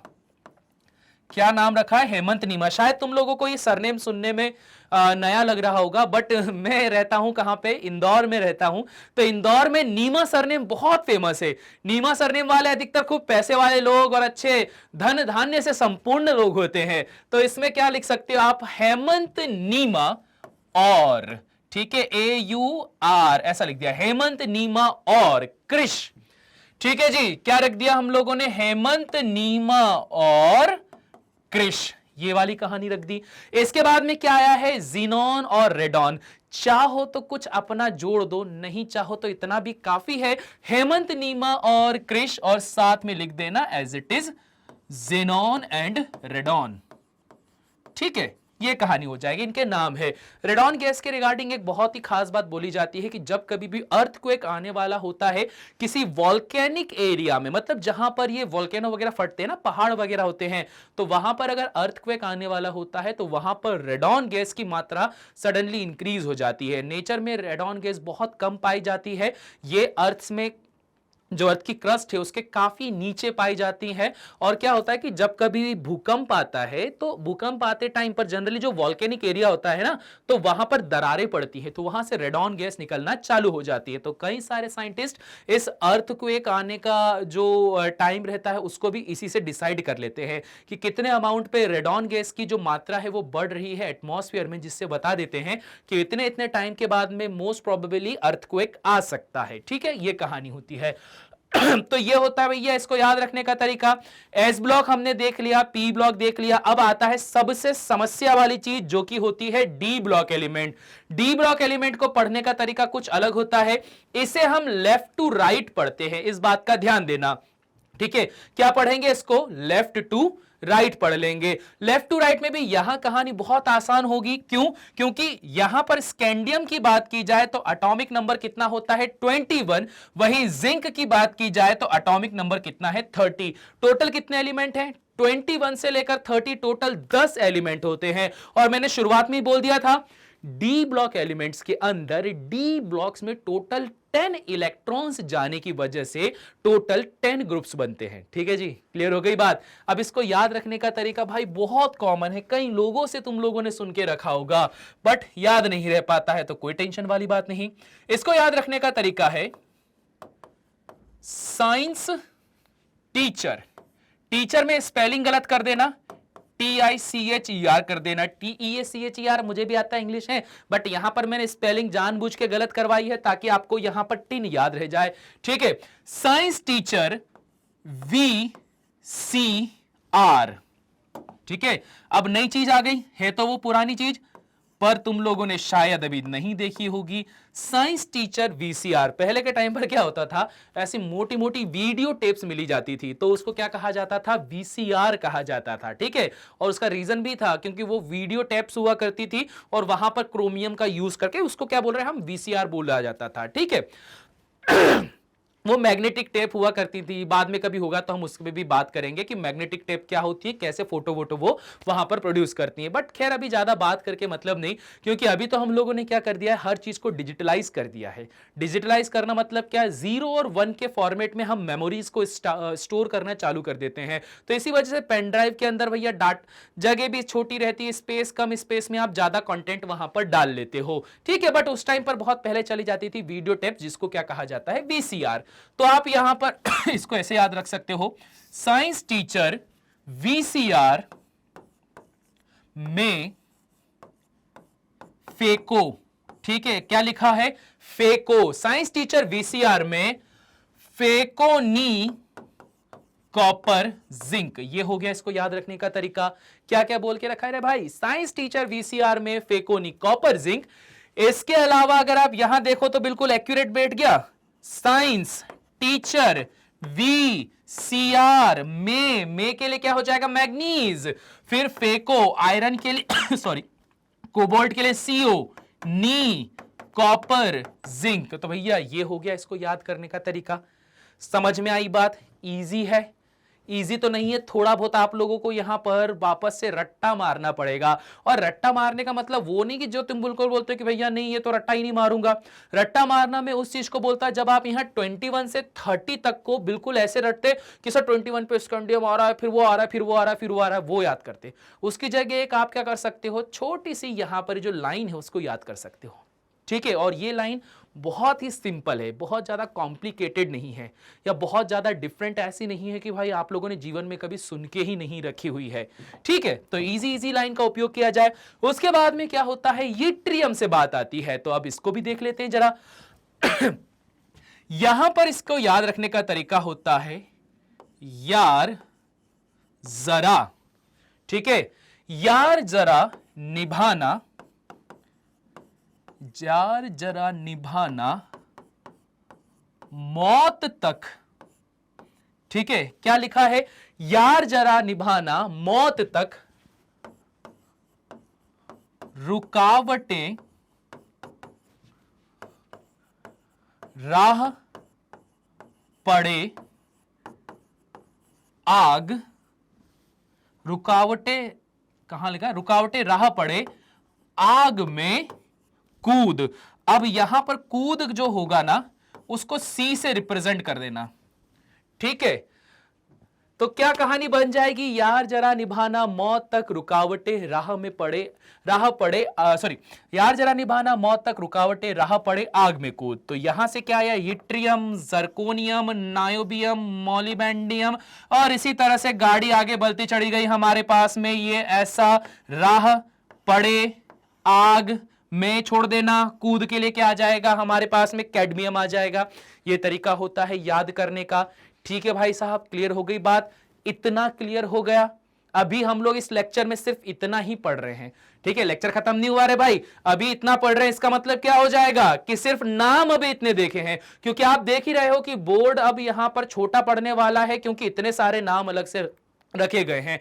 अभी मैंने सिर्फ उन नाम को यहां फोकस करा है जो आपको रिपीटेडली पूछे जाते हैं, जिनका काफी ज्यादा यूज किया जाता है। बट ऐसा नहीं है कि मैं इन्हें छोड़ दूंगा, इनको भी पढ़ना सिखाऊंगा। लोड नहीं लेना है भाई किसी बात का, पर उसके लिए एक डेडिकेटेड वीडियो बनाएंगे जिसके अंदर सिर्फ और सिर्फ इसी बात पे फोकस करेंगे कि आखिर कैसे यहां पर नाम याद रखा जाए सभी के सभी पीरियोडिक टेबल के अंदर, ठीक है जी। क्लियर हो गई बात? चलिए जी, थोड़ी सी गाड़ी आगे बढ़ाता हूं। अब वो जो आपने देखा वो थोड़ा सा फन पार्ट था, इंटरटेनिंग वाला पार्ट था, जिसके अंदर आप लोग नाम को अलग अलग राइम्स में पढ़ते हो। बट अब आता है वो पार्ट जो कि आपके पास में होने वाला है काफी ज्यादा इंपॉर्टेंट, क्योंकि इसमें से क्वेश्चन पूछे जाते हैं।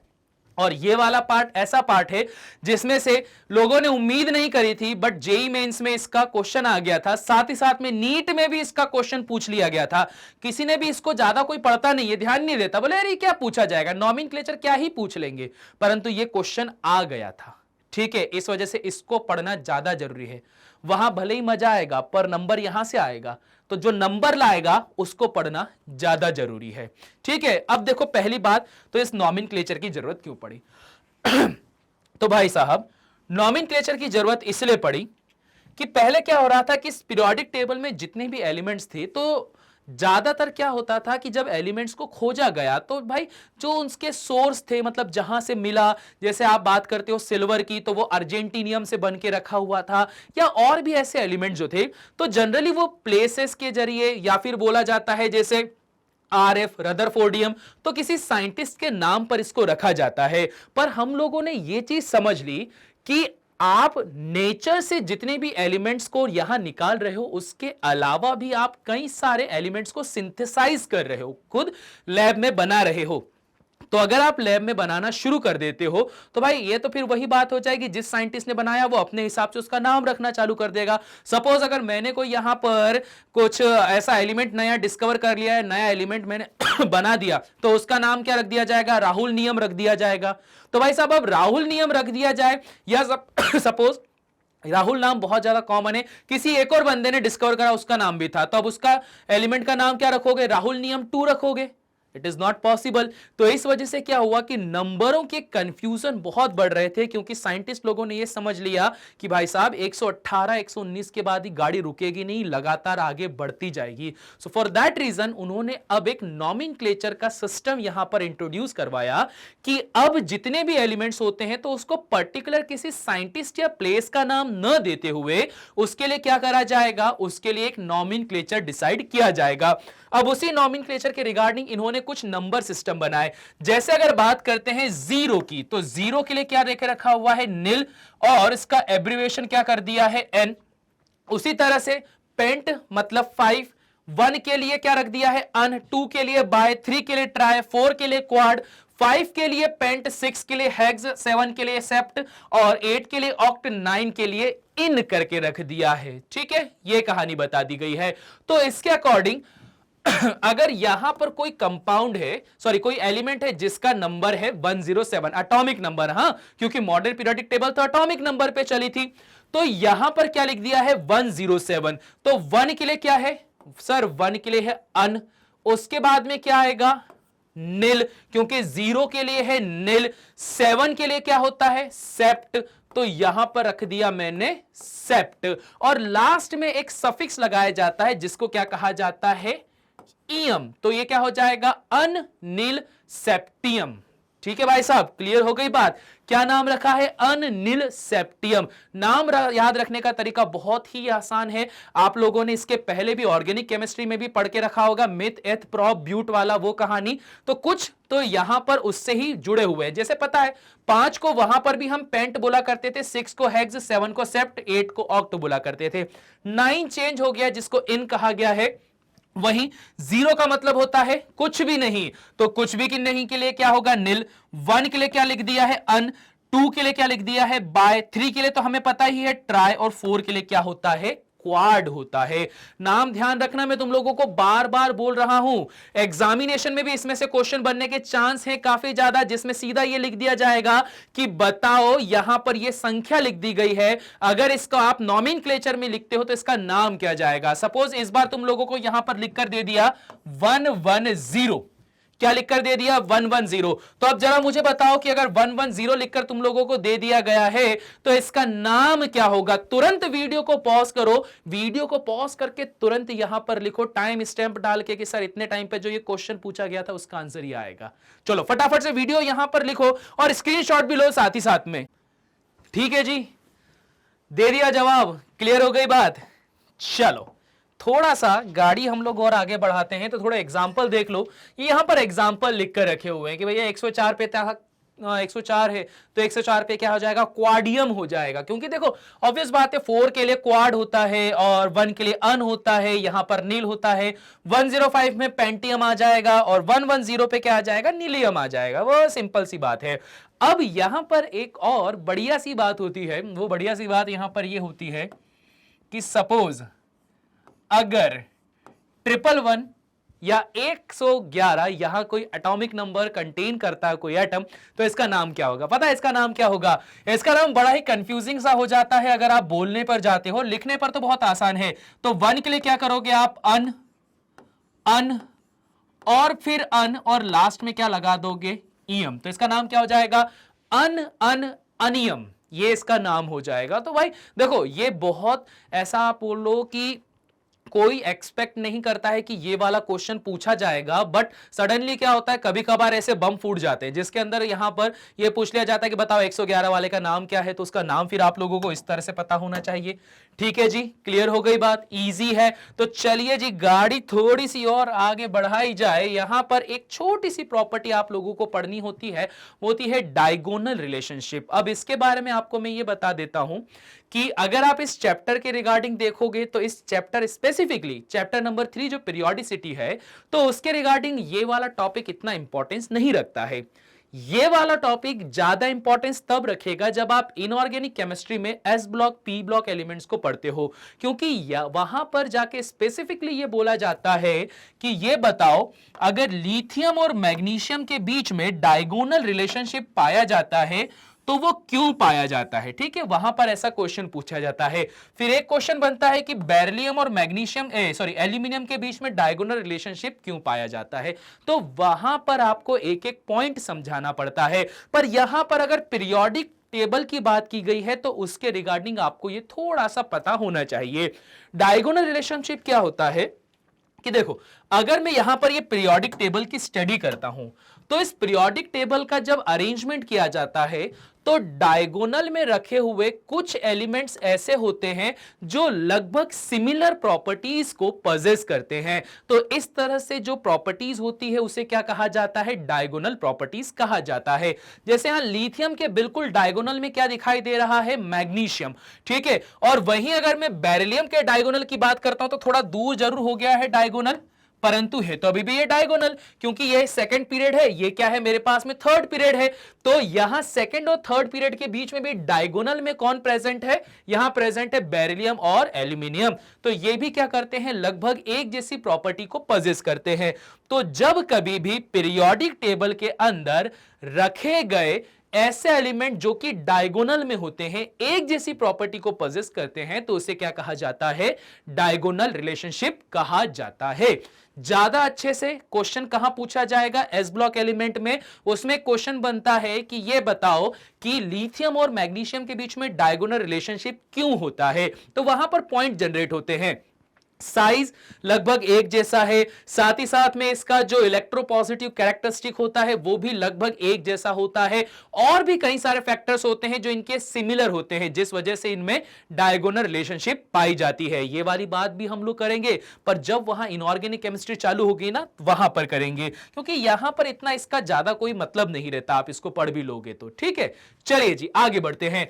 अगला हमारे पास में एक बहुत इंपॉर्टेंट पॉइंट है जिसको कहा जाता है the periodicity of atomic property, जिसमें हम लोगों को पढ़ना है इफेक्टिव न्यूक्लियर चार्ज को। अच्छा, आप लोगों को याद होगा अभी थोड़ी देर पहले जब हम लोग पढ़ रहे थे तो वहां पर इफेक्टिव न्यूक्लियर चार्ज का जिक्र आया था और मैंने बोला था मैं आगे बताऊंगा, तब यहां पर वही चीज पढ़नी हम लोगों को। ठीक है, अब जरा समझना कि इफेक्टिव न्यूक्लियर चार्ज एक्चुअल में होता क्या है, इस चीज को समझो। अगर आप इस न्यूक्लियस की बात करते हो तो इस न्यूक्लियस में क्या रखा है, न्यूट्रॉन प्लस प्रोटॉन। हमें काम किससे है, प्रोटॉन से, क्योंकि प्रोटॉन नेचर में पॉजिटिव होता है। इसके चारों ओर क्या हो रहे हैं, इलेक्ट्रॉन रिवॉल्व कर रहे हैं। यहां पे आप अब ये बोलोगे कि इसके पास में कई सारे ऑर्बिट्स होंगे, कई सारे इलेक्ट्रॉन्स होंगे जो इस न्यूक्लियस में रखे हुए प्रोटॉनों का चक्कर काट रहे हैं। अब होता क्या है कि यहां पर यह है इलेक्ट्रॉन, यहां पर यह है प्रोटॉन, इनके बीच में क्या होता है, फोर्स ऑफ अट्रैक्शन जनरेट होता है, क्योंकि opposite charge attract each other. तो इनके बीच में क्या होता है, फोर्स ऑफ अट्रैक्शन जनरेट होता है। फोर्स ऑफ अट्रैक्शन जनरेट होने की वजह से ये जो इनर ऑर्बिट के इलेक्ट्रॉन्स होते हैं, ये इनर ऑर्बिट के इलेक्ट्रॉन्स क्या करते हैं कि यहां पर अट्रैक्ट होना शुरू हो जाते हैं, किसकी तरफ, इस न्यूक्लियस की तरफ अट्रैक्ट होना चालू हो जाते हैं। जैसे ही ये न्यूक्लियस की तरफ अट्रैक्ट होना चालू हो जाते हैं तो इस न्यूक्लियस के चारों ओर इलेक्ट्रॉनों की डेंसिटी बढ़ जाती है। क्या होगा, इलेक्ट्रॉनों की डेंसिटी बढ़ जाएगी। तो इस एटम के साथ ये होगा कि यहां पे अब ऐसा चक्रव्यूह बन जाएगा। ठीक है, ये क्या होगा, ऐसा चक्रव्यूह बन जाएगा, क्योंकि यहां पर क्या हुआ है, अंदर रखे हुए प्रोटॉनों ने इनर साइड ऑफ इलेक्ट्रॉन को खींचना चालू करा है अपनी तरफ। जब इसने यहां पर इसे खींचना चालू करा तो इसके चारों ओर यहां एक चक्रव्यूह बन गया, और इंग्लिश में अगर मैं बोलूं तो चक्रव्यूह से भी ज्यादा वर्ड अच्छा होगा, वो होगा शील्ड बन चुकी है। ठीक है, क्या बन चुकी है, यहां पर एक शील्ड बन चुकी है या सुरक्षा कवच बन चुका है। अब यहां पर क्या होगा, ये तो इनर साइड के इलेक्ट्रॉन का मैटर था। अब यहां बाहर की तरफ जो इलेक्ट्रॉन रखा है, कौन सा, आउटर साइड वाला इलेक्ट्रॉन, जब यहां पर होगा ये कि इस बाहर साइड के इलेक्ट्रॉनों को भी अंदर आना है।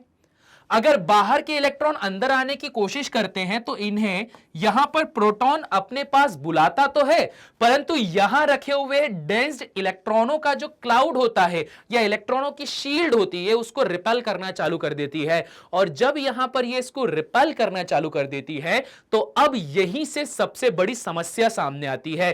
क्या समस्या सामने आई है यहां पे, अब जरा उस बात पे भी फोकस करा जाए। समस्या यह आई है कि यहां पे जितना force of attraction inner side के इलेक्ट्रॉन फील कर रहे थे उतना फोर्स ऑफ अट्रैक्शन ये आउटर साइड के इलेक्ट्रॉन फील नहीं कर पाते हैं।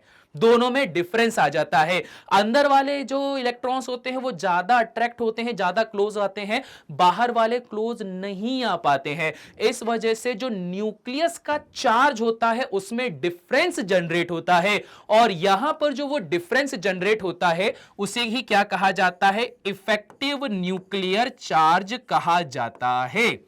ठीक है भाई साहब, क्लियर हो गई बात। ये क्या है, effective nuclear charge, Z effective. क्यों जनरेट हुआ, क्योंकि अंदर साइड के इलेक्ट्रॉनों ने इसके ऊपर शील्ड बना दी, जिसको हम शील्डिंग इफेक्ट या स्क्रीनिंग इफेक्ट भी कहते हैं। शील्ड बनाने की वजह से बाहर वाले जो इलेक्ट्रॉन थे अंदर एंटर नहीं कर पा रहे थे। जब वो अंदर एंटर नहीं कर पा रहे थे तो वहां पर उनके ऊपर जो चार्ज फील करवाया जा रहा था प्रोटॉनों के द्वारा उसमें चेंज हो गया। अगर यहां पर ये चेंज हो जाता है तो इसका सीधा सा मतलब है जो न्यूक्लियस का चार्ज है वो कुछ चेंज हुआ, तो उसे क्या कहा गया, जेड इफेक्टिव। इसका फॉर्मूला क्या बना, जेड माइनस। अब देखो अलग अलग तरीके से इसको लिखा जाता है। कई जगह पे इसे सिग्मा लिखा जाएगा, कई जगह पर इसे एस भी लिखा जाता है, पर दोनों का मतलब सेम होता है। अगर मैं बात करता हूं सिग्मा या फिर एस की तो दोनों का मतलब क्या होता है, दोनों का मतलब होता है शील्डिंग, SHILDING, शील्डिंग, या फिर स्क्रीनिंग इफेक्ट। दोनों का ही सेम मतलब होता है। तो कृपया इस बात का ध्यान दिया जाए। तो यहां पर सेम वही कहानी जनरेट होती है कि जब कभी भी, अच्छा जेड का मतलब यहां पे लिखा हुआ है, जेड इज इक्वल टू क्या होता है हमारे पास में, एटॉमिक नंबर होता है। और यहां सिग्मा और एस क्या है, शील्डिंग या स्क्रीनिंग कांस्टेंट है या उसकी जो वैल्यू होती है वो। तो इसे ही क्या कहा जाता है, इफेक्टिव न्यूक्लियर चार्ज कहा जाता है। और इससे डरना नहीं है भाई, कांस्टेंट है तो ऑब्वियस बात है वैल्यू आप लोगों को ऑलरेडी दे के रखेंगे। तो कृपया इस बात पे ध्यान दिया जाए कि जब कभी भी इफेक्टिव न्यूक्लियर चार्ज का यहां पर जिक्र होता है तो फॉर्मूला ये है, बट अगर थ्योरेटिकली समझना है तो थ्योरेटिकली बात बहुत सिंपल सी यही आती है कि शील्ड बनने की वजह से जो फोर्स ऑफ अट्रैक्शन होता है वो कुछ अलग तरीके से फील होता है। So for that reason this is known as effective nuclear charge. ठीक है जी, क्लियर हो गई बात, इजी है। अगर ये बात क्लियर हो गई तो इसके बाद में आता है हमारे पास में पीरियोडिक प्रॉपर्टीज का एक और बहुत इंपॉर्टेंट पॉइंट जो कि होता है रेडियाई। और मैंने शुरुआत में बताया था कि रेडियाई इसलिए बोला जाता है क्योंकि डिफरेंट टाइप्स ऑफ रेडियस होती है, एटॉमिक रेडियस या फिर बोला जाए कोवेलेंट रेडियस, फलाना रेडियस, ढिकाना रेडियस, बहुत सारी रेडियस होती है। अगर इसी तरह से बात करते हैं यहां एटॉमिक रेडियस की तो जनरली लोग क्या बोल देते हैं, अरे सर एटॉमिक रेडियस क्या है, एटम की रेडियस है जो आपके पास में डिस्टेंस रहती है बिटवीन न्यूक्लियस ऑफ एटम और जो इलेक्ट्रॉन बहुत दूर रखा हुआ है आउटर मोस्ट शेल में, तो उनके बीच के डिस्टेंस को रेडियस बोल दिया जाता है। ये जनरली बोलते हैं, पर सही मतलब समझो, सही मतलब समझो, पॉइंट टू पॉइंट चीजों को समझोगे तभी बात आगे बढ़ेगी। पॉइंट टू पॉइंट में क्या बात बोली गई जरा इसको समझना। Probability of finding the electron is never zero even at large distance from the nucleus। पहली बात, इलेक्ट्रॉन कभी भी कितनी भी दूरी पर क्यों ना चले जाए, प्रोबेबिलिटी कभी भी वहां जीरो नहीं होती है। एटॉमिक स्ट्रक्चर वाला पार्ट है भैया, प्रोबेबिलिटी साइ, त्रिशूल वाला sign. Based on probability concept, an atom does not have well defined boundary, hence exact value of the atomic radius cannot be evaluated. Atomic radius is taken as effective size। बिल्कुल accurate नहीं निकाल सकते हो, पर क्या निकालते हो, atomic radius is taken as the effective size which is the distance of the closest approach of one atom to another atom in a given bonding state। बात समझ में आई?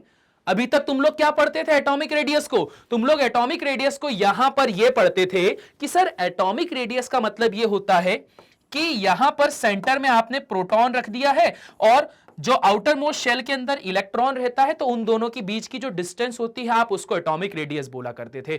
परंतु यहां पर क्या कॉन्सेप्ट बताया गया कि इलेक्ट्रॉनों के मिलने की प्रोबेबिलिटी कभी जीरो नहीं होती है।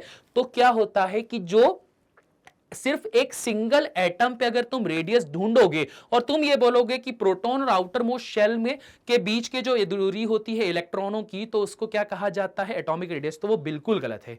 एटॉमिक रेडियस किसको कहा जाता है? एटॉमिक रेडियस कहा जाता है जब दो एटम ऐसे पास पास आते हैं, तो पास पास आने की वजह से इस एटम के आउटर मोस्ट शेल की जो बाउंड्री होती है वो फिक्स हो जाती है। तो एक बार ये बाउंड्री या एक बार ये सर्कल फिक्स हो गया, तो अब इस सिचुएशन पे न्यूक्लियस से यहां आउटर मोस्ट शेल या जो आउटर मोस्ट बाउंड्री है उनके बीच की जो डिस्टेंस होती है उसे क्या कहा गया है? एटॉमिक रेडियस कहा गया है। इस बात को बिल्कुल नोट डाउन कर लेना और यह बात अपने दिमाग में बिठा लो कि जो तुम अभी तक पढ़ते हुए आए हो कि न्यूक्लियस से आउटर मोस्ट शेल के बीच की डिस्टेंस, उसको जरा स्किप कर दो। न्यूक्लियस से आउटर मोस्ट शेल नहीं, क्या बोला गया है? एटमों की बाउंड्री फिक्स नहीं होती है। तो इस वजह से जब दो एटम क्लोज आते हैं तो क्लोज आते टाइम पर जब उसकी एक बार बाउंड्री फिक्स हो जाती है तो उस फिक्स बाउंड्री पे न्यूक्लियस से उस बाउंड्री तक के बीच की जो डिस्टेंस होती है that is known as atomic radius. Clear हो गई बात? समझ में आया कितना गहरा कॉन्सेप्ट है ये? समझ में आया तो फटाफट इसका जरा स्क्रीनशॉट लो ताकि हम लोग आगे बढ़ सकें। ठीक है जी, स्क्रीनशॉट ले लिया। अब देखो, अब यहां से फटाफट फुर्ती से आगे बढ़ते हैं। जैसे आपको पता चल गया एटॉमिक रेडियस क्या होती है, उसके बाद में आता है कोवेलेंट रेडियस। ऑब्वियस बात है कि जो कोवेलेंट रेडियस होती है वो होती है जब कभी भी कोवेलेंट बॉन्ड का फॉर्मेशन होता है। और कोवेलेंट बॉन्ड के फॉर्मेशन के टाइम पर क्या होता है भाई साहब? यहां पर होती है ओवरलैपिंग। ठीक है जी, क्या होता है? ओवरलैपिंग होता है। तो ओवरलैपिंग होने की वजह से यहां पर आपके पास में एक ओवरलैप्ड एरिया मिलता है। तो बेसिकली एटॉमिक रेडियस में जब हमने देखा था कि दो एटम्स जब आसपास आते हैं और अपनी बाउंड्री को डिफाइन कर देते हैं तो उसके बाद में एटॉमिक रेडियस को फाइंड आउट करा था। अब यहां पर दो एटम क्या हो गए हैं? आपस में मिक्स हो गए हैं। मिक्स होने की वजह से बीच वाला ये जो कुछ एरिया है ये दोनों के लिए कॉमन हो चुका है। तो अब यहां पर क्या करके रखा हुआ है? जब दो एटम इस तरह से कोवेलेंट बॉन्ड का फॉर्मेशन करते हैं तो इनके ये जो दो न्यूक्लियाइज होते हैं तो इनके इस दो न्यूक्लियाई के बीच की जो डिस्टेंस होती है उसका क्या कर दिया जाता है? जस्ट हाफ कर दिया जाता है। तो उसको क्या कहा गया है? कोवेलेंट रेडियस कहा गया है। ठीक है भाई साहब, क्लियर हो गई बात? अगर मैं बोलता हूं कि माना कि इसकी जो रेडियस है वो है आर ए और इसकी जो रेडियस है आर बी है, तो इसका मतलब जो कोवेलेंट रेडियस होगी वो क्या हो जाएगी आपके पास में? R A plus R B divided by 2 हो जाएगी। ठीक है भाई साहब, क्लियर हो गई बात? इजी है? हाँ जी, बहुत इजी है। पर अब इसमें बहुत इंपॉर्टेंट केस आपको ध्यान रखना है। क्या केस ध्यान रखना है? जब कभी भी आप कोवेलेंट बॉन्ड का फॉर्मेशन करते हो तो आपको दो तरीके के कोवेलेंट बॉन्ड मिलते हैं। एक मिलते हैं होमो एटॉमिक। होमो एटॉमिक क्या? जैसे कि आपने बना के रखा हुआ है H2 या आपने बना के रखा हुआ है O2, that is known as homo atomic. और उसी तरह से एक और होता है जिसको कहा जाता है हीट्रो एटॉमिक। हीट्रो एटॉमिक में क्या होता है? जैसे कि आप बोलते हो हमारे पास में सर अमोनिया गैस है NH3 या आपके पास में है HCl। अब HCl देखे तुम ये मत बोलना कि सर ये तो आयनिक बॉन्ड होता है। HCl is also known as covalent bond. कैसे बताया जाता है? Fajans rule. इसके बाद में आएगा चैप्टर केमिकल बॉन्डिंग, वहां पर आपको क्लियर हो जाएगा। ठीक है जी, क्लियर हो गई बात? तो ऐसी कुछ कहानी होती है। तो अब देखो उसी चीज को थोड़े अच्छे तरीके से यहां पे बता के रखा गया है। अगर आपके पास में होता है होमो एटॉमिक तो यहां पर क्या होगा? जैसे डिस्टेंस ए ए बोल के रखा है। ए ए इन द सेंस यहां पर क्या कहानी होती है कि अगर आपके पास में H2 का मॉलिक्यूल है तो यहां पर ऑब्वियस बात है कि दोनों हाइड्रोजन की जो रेडियस होगी वो क्या होगी? आपके पास में सेम होगी। सो फॉर दैट रीजन यहां पर फॉर्मूला क्या बन जाएगा रेडियस का? Half of the distance between this R A plus R A 2 या फिर डी ए ए, उसका हाफ कर दिया। That is known as homo atomic. इसके बाद में अगला वाला जो हमारे पास में रहता है वो क्या रहेगा? वो रहेगा हमारे पास में हीट्रो एटॉमिक।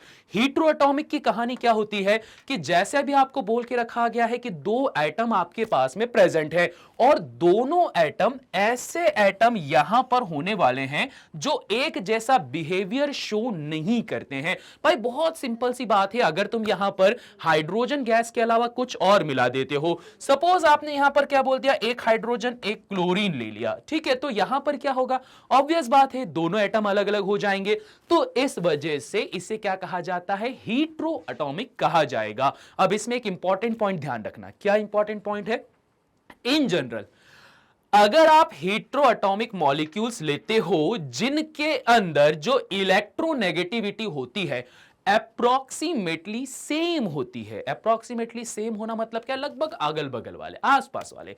जैसे अगर आप बात करते हो एक सीरीज बना के चलते हैं, कार्बन, नाइट्रोजन, ऑक्सीजन, तो ये क्या है, बिल्कुल अगल बगल वाले हैं। तो हम क्या बोलते हैं कि भाई यहां लगभग लगभग इनके बराबर हो सकती है यहां पर इलेक्ट्रोनेगेटिविटी। तो जब इलेक्ट्रोनेगेटिविटी सेम होती है नियर अबाउट, तो वहां पर सिंपल सा फॉर्मूला क्या बनेगा, Ra प्लस Rb। पर यहां पर आता है अब आपके पास में एक one of the most important part, जहां पर यह बोला जाता है कि अगर ये वाली वैल्यू आपके पास में सेम नहीं हो तो क्या होगा। अगर आपके पास में ये वाली वैल्यू सेम नहीं है तो इसके रिगार्डिंग कहानी यहां पर यह आने वाली है कि अगर आपके पास में ये बोला जाए, अच्छा इलेक्ट्रोनेगेटिविटी को किससे डिनोट करते हैं, एक्स से डिनोट करते हैं। दो एटम है, अब मैं बोलता हूं यहां पर एक्स ए अगर ग्रेटर देन हो जाए एक्स बी से, ठीक है, और इसके लिए एक नोट यहां पर मैं डालूंगा, वो नोट क्या हो जाएगा, large difference in electronegative value, ठीक है, ये वाली कहानी हो जाएगी। तो ऐसी सिचुएशन पे क्या होगा, वो सबसे इंपॉर्टेंट पार्ट यहां पर आने वाला है। ये वाली वैल्यू बहुत बहुत बहुत ही ज्यादा इंपॉर्टेंट होने वाली है। कैसे, जरा समझते हैं। यहां पर अगर आप पहले distance D of A B की बात करते हो तो पहले वाला पार्ट तो ऐसे ही चलेगा, R A plus R B.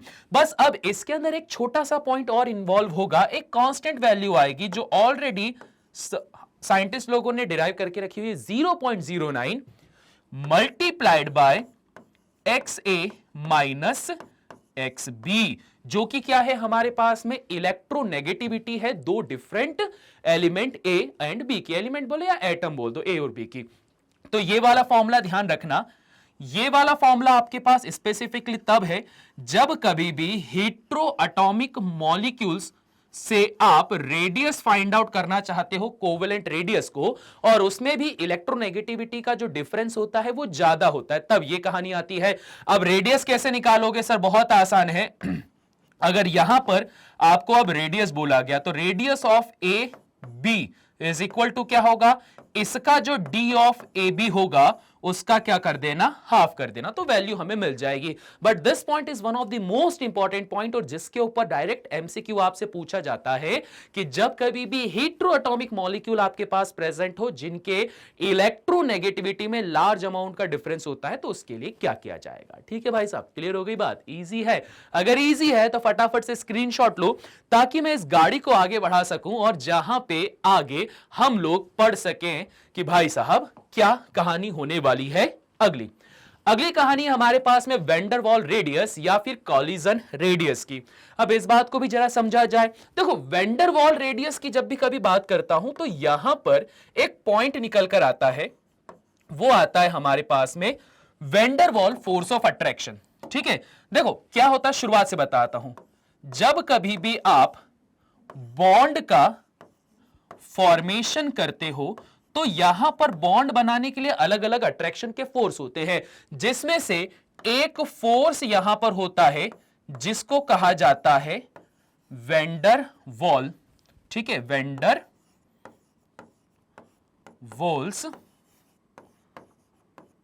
Force of attraction. ठीक है, ये इसको कहा जाता है। अब ये जो vendor walls force of attraction होता है, इसमें आपको एक पॉइंट ध्यान रखना है कि ये बहुत ही ज्यादा वीक होता है नेचर में। अब देखो ये शुरुआत होती कैसे, जरा इस चीज को समझो। हम यहां पर बोलते हैं, एक सिंपल सा एग्जांपल देता हूं। हम लोग ये बोलते हैं कि गैसों के मॉलिक्यूल्स के बीच में इंटर मॉलिक्यूलर फोर्स क्या होता है, बिल्कुल भी नहीं होता है। ठीक है, ये बोलते हैं हम लोग कि गैसों के मॉलिक्यूल्स होते हैं जिनके बीच में इंटर मॉलिक्यूलर फोर्स नहीं होता है, बट ये झूठ है। आप खुद सोचो, अगर गैसों के मॉलिक्यूल्स के बीच में इंटरमॉलिक्यूलर फोर्स नहीं होता तो हम कभी सांस ही नहीं ले पाते। क्यों सांस नहीं ले पाते? क्योंकि आप बोलते हैं कि भैया सांस लेने के लिए ऑक्सीजन चाहिए। ऑक्सीजन हमारे पास में कोवेलेंसी को शो करता हुआ O2 एक होमो एटॉमिक मॉलिक्यूल बनाता है, और अगर इनके बीच में फोर्स ऑफ अट्रैक्शन नहीं होता तो क्या होता? थोड़ा सा मैं इधर आता, एक मॉलिक्यूल में सांस यहां से लेता, थोड़ा सा मॉलिक्यूल इधर से लेता, चल के जाता दूसरी जगह पर, दूसरे से वहां से मॉलिक्यूल लेता, मतलब मुझे सांस लेने के लिए इधर उधर जाकर सांस लेना पड़ता। तो इस वजह से क्या होता भैया, लाइफ तो पॉसिबल नहीं हो पाती। पर हमें पता है कि किसी पर्टिकुलर जगह पर पूरे एटमॉस्फेयर में क्या हुआ है, ऑक्सीजन फैली हुई है। ठीक है, अलग अलग परसेंटेज में फैली हुई है। ऊपर जैसे जैसे हाई एल्टीट्यूड में जाओगे तो कम हो जाएगी, बट लो एल्टीट्यूड में, लो एल्टीट्यूड बोल रहा हूं, क्रस्ट के अंदर बहुत अच्छे से ऑक्सीजन मिलती है। ये कहानी होती है। ठीक है जी, क्लियर हो गई बात? तो इसका मतलब ये है कि ऑक्सीजन के जो मॉलिक्यूल्स होते हैं वो पास पास होते हैं। वो ऐसा नहीं है कि गैस होने की वजह से ये दूर दूर हो जाए, बिल्कुल आपस में कोई रिश्ता ही नहीं रखें, वो होते हैं साथ साथ में, बट उनके बीच में जो फोर्स ऑफ अट्रैक्शन होता है बहुत वीक होता है। तो उसी को क्या कहा जाता है, van der Waals force of attraction. अब ऐसा ही कुछ है, यहां पर कल्पना करी कि ऑक्सीजन है, ठीक है, O2 ये दे के रखा है। इनके बीच में अगर कोवेलेंट रेडियस की बात करता हूं तो ये वाली रेडियस क्या करके रखा है, यहां से कोवेलेंट निकाल के रखा है।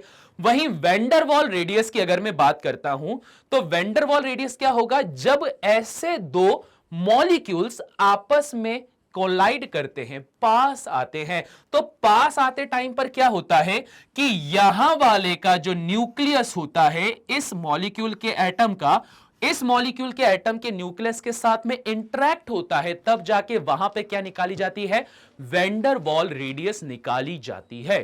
ठीक है भाई साहब, क्लियर हो गई बात? इजी है, ये बहुत ही इंपॉर्टेंट पॉइंट है जो आप लोगों के सामने दिखाई दे रहा है। वैन डर वाल रेडियस सबसे वीकेस्ट फॉर्म पे आती है, इस वजह से ये गैसों पे निकाली जाती है। इसके अलावा अगला आता है मेटालिक रेडियस या फिर क्रिस्टल रेडियस। मेटल्स की अगर बात करते हैं तो वो कोवेलेंट बॉन्ड की तरह नहीं होते हैं जो एक दूसरे को ओवरलैप कर दे, वो सिंपली आपस में इतने क्लोजली या टाइट पैक तरीके से जुड़े हुए रहते हैं इन बिटवीन इलेक्ट्रॉन्स, और सॉरी सी ऑफ इलेक्ट्रॉन्स के। ठीक है, ये पता है कि नहीं पता? अगर नहीं पता है तो चैप्टर नंबर 1 पे मैंने बता के रखा हुआ है कि किस तरह से मेटालिक बॉन्ड का या फिर जो मेटल एलिमेंट्स होते हैं उनका फॉर्मेशन होता है। तो बहुत सारे इलेक्ट्रॉनों के समुद्र में जब कभी भी ये जो मेटल से एटम होते हैं आपस में कंबाइन होते हैं, आपस में इंटरैक्ट होते हैं, तो इनके इंटरैक्शन की वजह से क्या होता है कि ये डिस्टेंस क्रिएट होती है। और जस्ट इस डिस्टेंस में अगर आप बात करोगे तो ये क्या कहलाएगा, डायामीटर कहलाएगा।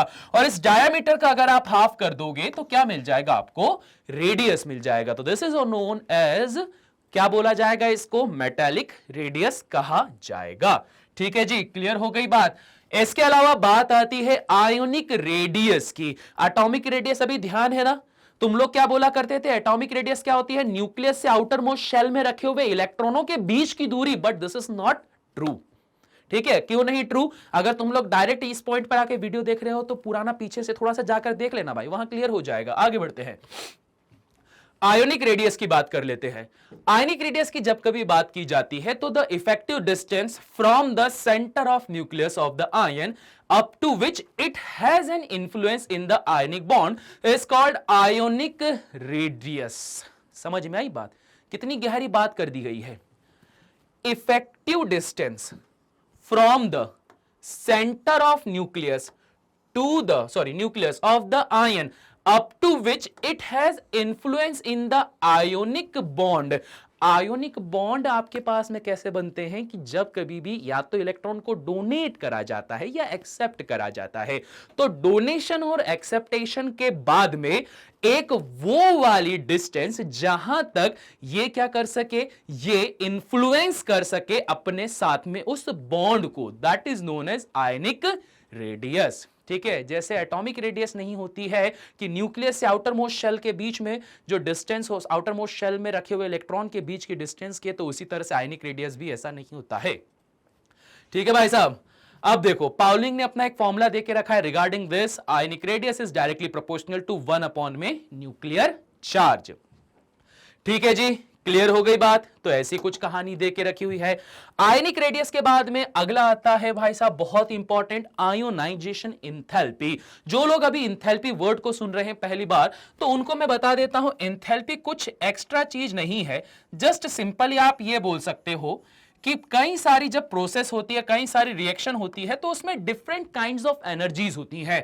तो जब कभी भी हम एट द एंड सिर्फ और सिर्फ टोटल एनर्जी की बात करते हैं, चाहे वो आपके पास में फिजिकल एनर्जी हो, केमिकल एनर्जी हो, इलेक्ट्रिकल हो, मैकेनिकल हो, कोई सी भी एनर्जी क्यों ना हो, अगर किसी भी कॉन्सेप्ट में वो एनर्जी इंफ्लुएंस करती है, चाहे डिफरेंट कितनी भी टाइप की एनर्जी क्यों ना हो, तो उन सभी का एक कंबाइंड पार्ट होता है जिसको हमने एज अ इंथैल्पी बोलते हैं। तो यहां भी वही कहानी है, आयोनाइजेशन इंथैल्पी। आयोनाइजेशन इंथैल्पी का मतलब क्या होता है कि जब कभी भी आयोनाइजेशन परफॉर्म होता है, आयोनाइजेशन कैसे परफॉर्म होता है? ऑब्वियस बात है, जब किसी भी एटम को एनर्जी दी जाती है तो वो आयंस में कन्वर्ट होता है। बट इसमें भी एक स्पेसिफिक पार्ट को लेकर चलना कि गैसियस एटम पे बात जाती है। ठीक है, क्यों जाती है अभी वो भी बताता हूं, पहले जरा इसका फॉर्मूला पढ़ लो। ये बोलता है आयोनाइजेशन इंथैल्पी या energy, sometime also called ionisation potential of an element, is defined as the amount of energy required, amount of energy required to remove an electron from an isolated gaseous atom of that elements, resulting in the formation of positive ion। ठीक है, इसके लिए पूरी की पूरी born Haber cycle के बारे में बता के रखा गया है, जिससे आयोनाइजेशन एनर्जी को अच्छे से समझाया गया है। अगर आपको जानना है कि वो बॉर्न हेबर साइकिल क्या होती है तो उसको डिटेल में मैं बता दूंगा। यहां पर एक शॉर्ट इंफॉर्मेशन मैं आप लोगों को दे देता हूं। अगर मैं बात करता हूं कि मेरे पास में रखा हुआ है sodium as a solid state, ठीक है, अब क्या होता है, सॉलिड स्टेट में रखे हुए सोडियम को मुझे क्या करना है, इलेक्ट्रॉन को बाहर निकालना है, जिस वजह से इसका आयोनाइजेशन मुझे कन्वर्ट करना है। तो होता क्या है, जब कभी भी सॉलिड स्टेट में रखा हुआ सोडियम अगर गैसियस स्टेट में आने के बाद में अपना एक इलेक्ट्रॉन लूज कर देता है, तो इसको यहां से यहां तक लाकर एक इलेक्ट्रॉन को लूज करवाने पे जो कोई भी टोटल एनर्जी यूज हुई है उसे ही क्या कहा जाता है, उसे ही कहा जाता है आयोनाइजेशन एनर्जी या आयोनाइजेशन एंथैल्पी। प्रॉपर डेफिनेशन पे फोकस करो। ऐसा नहीं है कि सिर्फ और सिर्फ सोडियम सॉलिड स्टेट में है, उसमें से इलेक्ट्रॉन बाहर निकाल दिया और that is known as ionisation energy. No, गलत है। ध्यान रखो, आयोनाइजेशन एनर्जी कब निकल कर आती है, जब कभी भी आप वहां पे इलेक्ट्रॉन को क्या करवाते हो, रिमूव करवाते हो गैसेस स्टेट में। ठीक है भाई साहब, क्लियर हो गई बात? ये देखो सारा वहीं पर कहानी दे के रखा हुआ है, ऐसा गैसेस स्टेट में ये सारी कहानी दे के रखी हुई है। अब एक चीज ध्यान दो, अगर गैसियस स्टेट में एक इलेक्ट्रॉन निकाला that is first ionisation energy, दूसरा इलेक्ट्रॉन निकाला that is second ionisation energy, तीसरा इलेक्ट्रॉन भी निकाला तो वो क्या कहलाता है, थर्ड आयोनाइजेशन एनर्जी। और इनके बीच में ये रिलेशन देखा गया है कि अगर मैं बात करता हूं फर्स्ट आयोनाइजेशन एनर्जी की, तो इसकी वैल्यू हमेशा कम होती है सेकेंड आयोनाइजेशन एनर्जी के, और अगर और इलेक्ट्रॉन निकालता हूं तो ये जो थर्ड आयोनाइजेशन एनर्जी होती है उसकी वैल्यू बहुत ज्यादा होती है। किसी एटम में से आप पहला इलेक्ट्रॉन तो आसानी से निकाल लोगे, पर जब दूसरा इलेक्ट्रॉन निकालने जाओगे तो मेहनत करनी पड़ेगी, और अगर तीसरा इलेक्ट्रॉन निकालने जाओगे तो और ज्यादा मेहनत करनी पड़ेगी। क्यों? क्योंकि यहां इफेक्टिव न्यूक्लियर चार्ज बदल रहा है। कैसे बदल रहा है, एक छोटा सा एग्जांपल दूंगा, ज्यादा टाइम नहीं लगेगा भाई, बहुत इंपॉर्टेंट एग्जांपल है ये। कैसा इंपॉर्टेंट एग्जांपल है जरा आप खुद सोचो। अगर मैं बात करता हूं सोडियम की, सबको पता है सोडियम के पास में होते हैं 11 इलेक्ट्रॉन और 11 प्रोटॉन।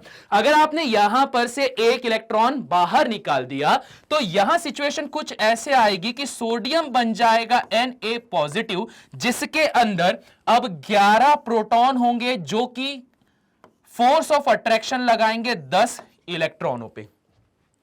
पॉजिटिव नेगेटिव को खींचता है, 11 positive 10 negative, force of attraction बढ़ गया। अब तुमने एक इलेक्ट्रॉन और निकाल दिया तो क्या हो गया, 11 प्रोटॉन और 9 इलेक्ट्रॉन हो गए। अब तुम खुद सोचो कि यहां पे 11 लोगों को बैलेंस करते, 11 नेगेटिव 11 पॉजिटिव को बैलेंस कर रहा था। अब 11 पॉजिटिव 10 पॉजिटिव नेगेटिव को बैलेंस कर रहा था। उसके बाद में 11 पॉजिटिव 9 नेगेटिव को यहां पे क्या कर रहा है, इन्फ्लुएंस कर रहा है।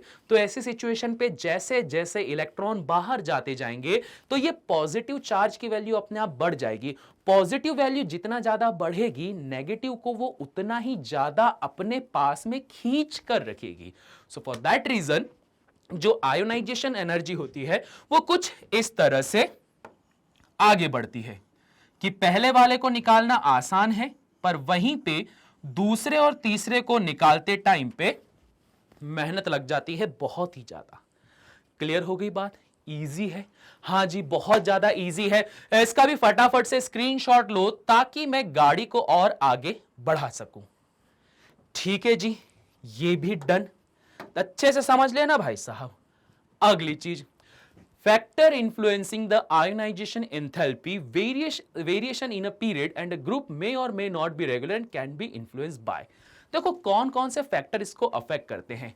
पहली बात तो आता है क्या, साइज ऑफ एटम। ठीक है, अब देखो यहां पर इसको समझना क्योंकि इसके ऊपर क्वेश्चन आप लोगों से पूछे जाएंगे। कैसे होगा जरा समझते हैं। अगर मेरे पास में कोई छोटा आइटम है, ठीक है, इसके अंदर यहां प्रोटॉन है, यहां इलेक्ट्रॉन है, दोनों के बीच की डिस्टेंस क्या है भैया, दोनों के बीच की डिस्टेंस अभी कम है। इन्फ्लुएंस बहुत ज्यादा है। मतलब क्या, छोटा परिवार सुखी परिवार क्यों बोलते हैं भाई साहब, एक पेरेंट है, उनका सिर्फ एक बच्चा है तो सारा ध्यान उसके ऊपर रहेगा। लाडला बच्चा रहेगा भैया भयंकर, उसके ऊपर पेरेंट्स बोलेंगे कि भाई बच्चे ने रो दिया, बोले कि पापा मुझे तो मोबाइल चाहिए। 5th क्लास में पढ़ रहा है बच्चा और बोल रहा है पापा मुझे तो गेमिंग के लिए चाहिए आईफोन। तो पापा क्या बोलेंगे, अरे इकलौता बच्चा है, दिला दो रे, दिला दो करके ये बोल देंगे। पर वहीं अगर फैमिली बड़ी हो जाती है तो बड़ी फैमिली में क्या हो जाएगा, ऐसा कहानी हो जाएगी। ठीक है, ये इलेक्ट्रॉन यहां रखा है, डिस्टेंस बढ़ गई। डिस्टेंस बढ़ने पर अब क्या हो जाएगा, बोले कि भैया किसी एक कपल के वहां पर 15-20 बच्चे हैं। 15-20 बच्चे मतलब बहुत बड़ी बात हो जाती है, थोड़ा सा क्वांटिटी में कम कर लेता हूं, 10 बच्चे हैं। ठीक है, 10 बच्चे हैं तो 10 बच्चों के अंदर कोई एक बच्चा बोलेगा पापा मेरे को गेम खेलना है तो आईफोन दिला दो। पापा क्या बोलेंगे, बोले बेटा आईफोन तो नहीं, पीठ में ऐसा मुक्का मारूंगा कि तेरा आईफोन निकल जाएगा मुंह से, है कि नहीं, ये बोलेंगे ना। मतलब क्या हुआ कि यहां पर अब वो अटैचमेंट नहीं है। अगर आपका अटैचमेंट की बात करते हो तो जब कभी भी डिस्टेंस कम होती है, कम क्वांटिटी में अटैचमेंट बहुत ज्यादा होता है, डिस्टेंस बढ़ने पर अटैचमेंट कम हो जाता है। सो कंक्लूजन क्या निकलता है कि एटॉमिक साइज बढ़ने पर जो आयोनाइजेशन एनर्जी है वो क्या हो जाएगी, कम हो जाएगी। ठीक है जी, क्लियर हो गई बात। आयोनाइजेशन एनर्जी क्या हो जाएगी, कम हो जाएगी जब कभी भी साइज बढ़ेगा, क्योंकि साइज बढ़ने पर इतना प्यार नहीं रहता है बीच में। यह थोड़ी सी कहानी होती है। ठीक है, बट ये पैटर्न ऐसा नहीं कि पीरियोडिक टेबल में बिल्कुल एज इट इज फॉलो किया जाता है, क्योंकि पीरियोडिक टेबल में कई सारे ऐसी कंडीशन होती है और खास करके स्क्रीनिंग इफेक्ट या जो शील्डिंग इफेक्ट होता है वो ऐसी कई सारी एक्सेप्शनल सिचुएशन को जनरेट करता है जहां पर पीरियोडिक वे पे चलते चलते भी आयोनाइजेशन एनर्जी में चेंज आ जाता है। ठीक है, ये कहानी होती है। फिर बात कर लेते हैं हम लोग न्यूक्लियर चार्ज की। न्यूक्लियर चार्ज के रिगार्डिंग कहानी हम लोगों ने अभी देखी थी। क्या देखी थी न्यूक्लियर चार्ज के रिगार्डिंग कहानी? आप लोगों ने देखा था वो सोडियम वाला एग्जांपल, 11 प्रोटॉन 11 इलेक्ट्रॉन, प्यार मोहब्बत से रह रहे थे, एक इलेक्ट्रॉन निकालना आसान था। 11 प्रोटॉन 10 इलेक्ट्रॉन, 11 प्रोटॉन और 9 इलेक्ट्रॉन। मतलब क्या हो रहा है, न्यूक्लियर चार्ज के ऊपर अगर मैं बात करता हूं तो न्यूक्लियस पे क्या रखा है, प्रोटॉन रखा है। पहले न्यूक्लियस पे चार्ज कितना था, न्यूट्रल 0 था। अब चार्ज कितना हो गया, +1। अब चार्ज कितना हो गया, +2। मतलब क्या हो रहा है कि जैसे जैसे न्यूक्लियस का इफेक्टिव चार्ज बढ़ता जा रहा है वैसे वैसे क्या हो रहा है, इलेक्ट्रॉनों को निकालना मुश्किल होता जा रहा है कि नहीं? सही बात है ना, इलेक्ट्रॉन को निकालना मुश्किल हो जाएगा तो यहां पर इलेक्ट्रॉन जो आपके पास में आयोनाइजेशन एनर्जी है वो बढ़ जाएगी। फिर बात कर लेते हैं शील्डिंग इफेक्ट की। शील्डिंग इफेक्ट के रिगार्डिंग मैंने क्या बताया था कि इनर साइड के जो मॉलिक्यूल्स होते हैं, सॉरी इलेक्ट्रॉन्स होते हैं, वो क्या करते हैं, शील्ड बना लेते हैं प्रोटॉनों के ऊपर। तो सिचुएशन कुछ ऐसी होती है कि ये रहा मेरे पास में न्यूक्लियस जिसमें न्यूट्रॉन प्लस प्रोटॉन है। अगर इसके चारों ओर इनर साइड पे रखे हुए इलेक्ट्रॉनों ने ऐसी शील्ड बना ली, तो शील्ड बनाने के बाद में क्या होगा, अगर आउटर साइड में रखा हुआ कोई इलेक्ट्रॉन यहां पर पेनिट्रेट करने की कोशिश करेगा, अंदर जाने की कोशिश करेगा, तो ये वाले इलेक्ट्रॉन क्या बोलेंगे, ए जा रहे भाई तू यहां से, ये उसको क्या कर देंगे, रिपेल कर देंगे। अगर ये उसको रिपेल कर देंगे तो बड़े साइज वालों के रिगार्डिंग हमने क्या कहानी देख के रखी हुई थी, रिपेल करने की वजह से हम चाह रहे थे कि भाई इलेक्ट्रॉन को बाहर निकाला जाए। इलेक्ट्रॉन को बाहर निकालना अब और आसान हो गया क्योंकि अंदर वाले उसको क्या कर रहे हैं, धक्का दे रहे हैं। ठीक है, यह कहानी हो रही है। जब अंदर वाले इलेक्ट्रॉन बाहर वाले इलेक्ट्रॉन को धक्का देंगे तो ये ऑलरेडी बाहर मूव कर रहा है, ऊपर से आपने थोड़ी सी एनर्जी भी डाल दी तो क्या हो जाएगा, ये बाहर निकल जाएगा।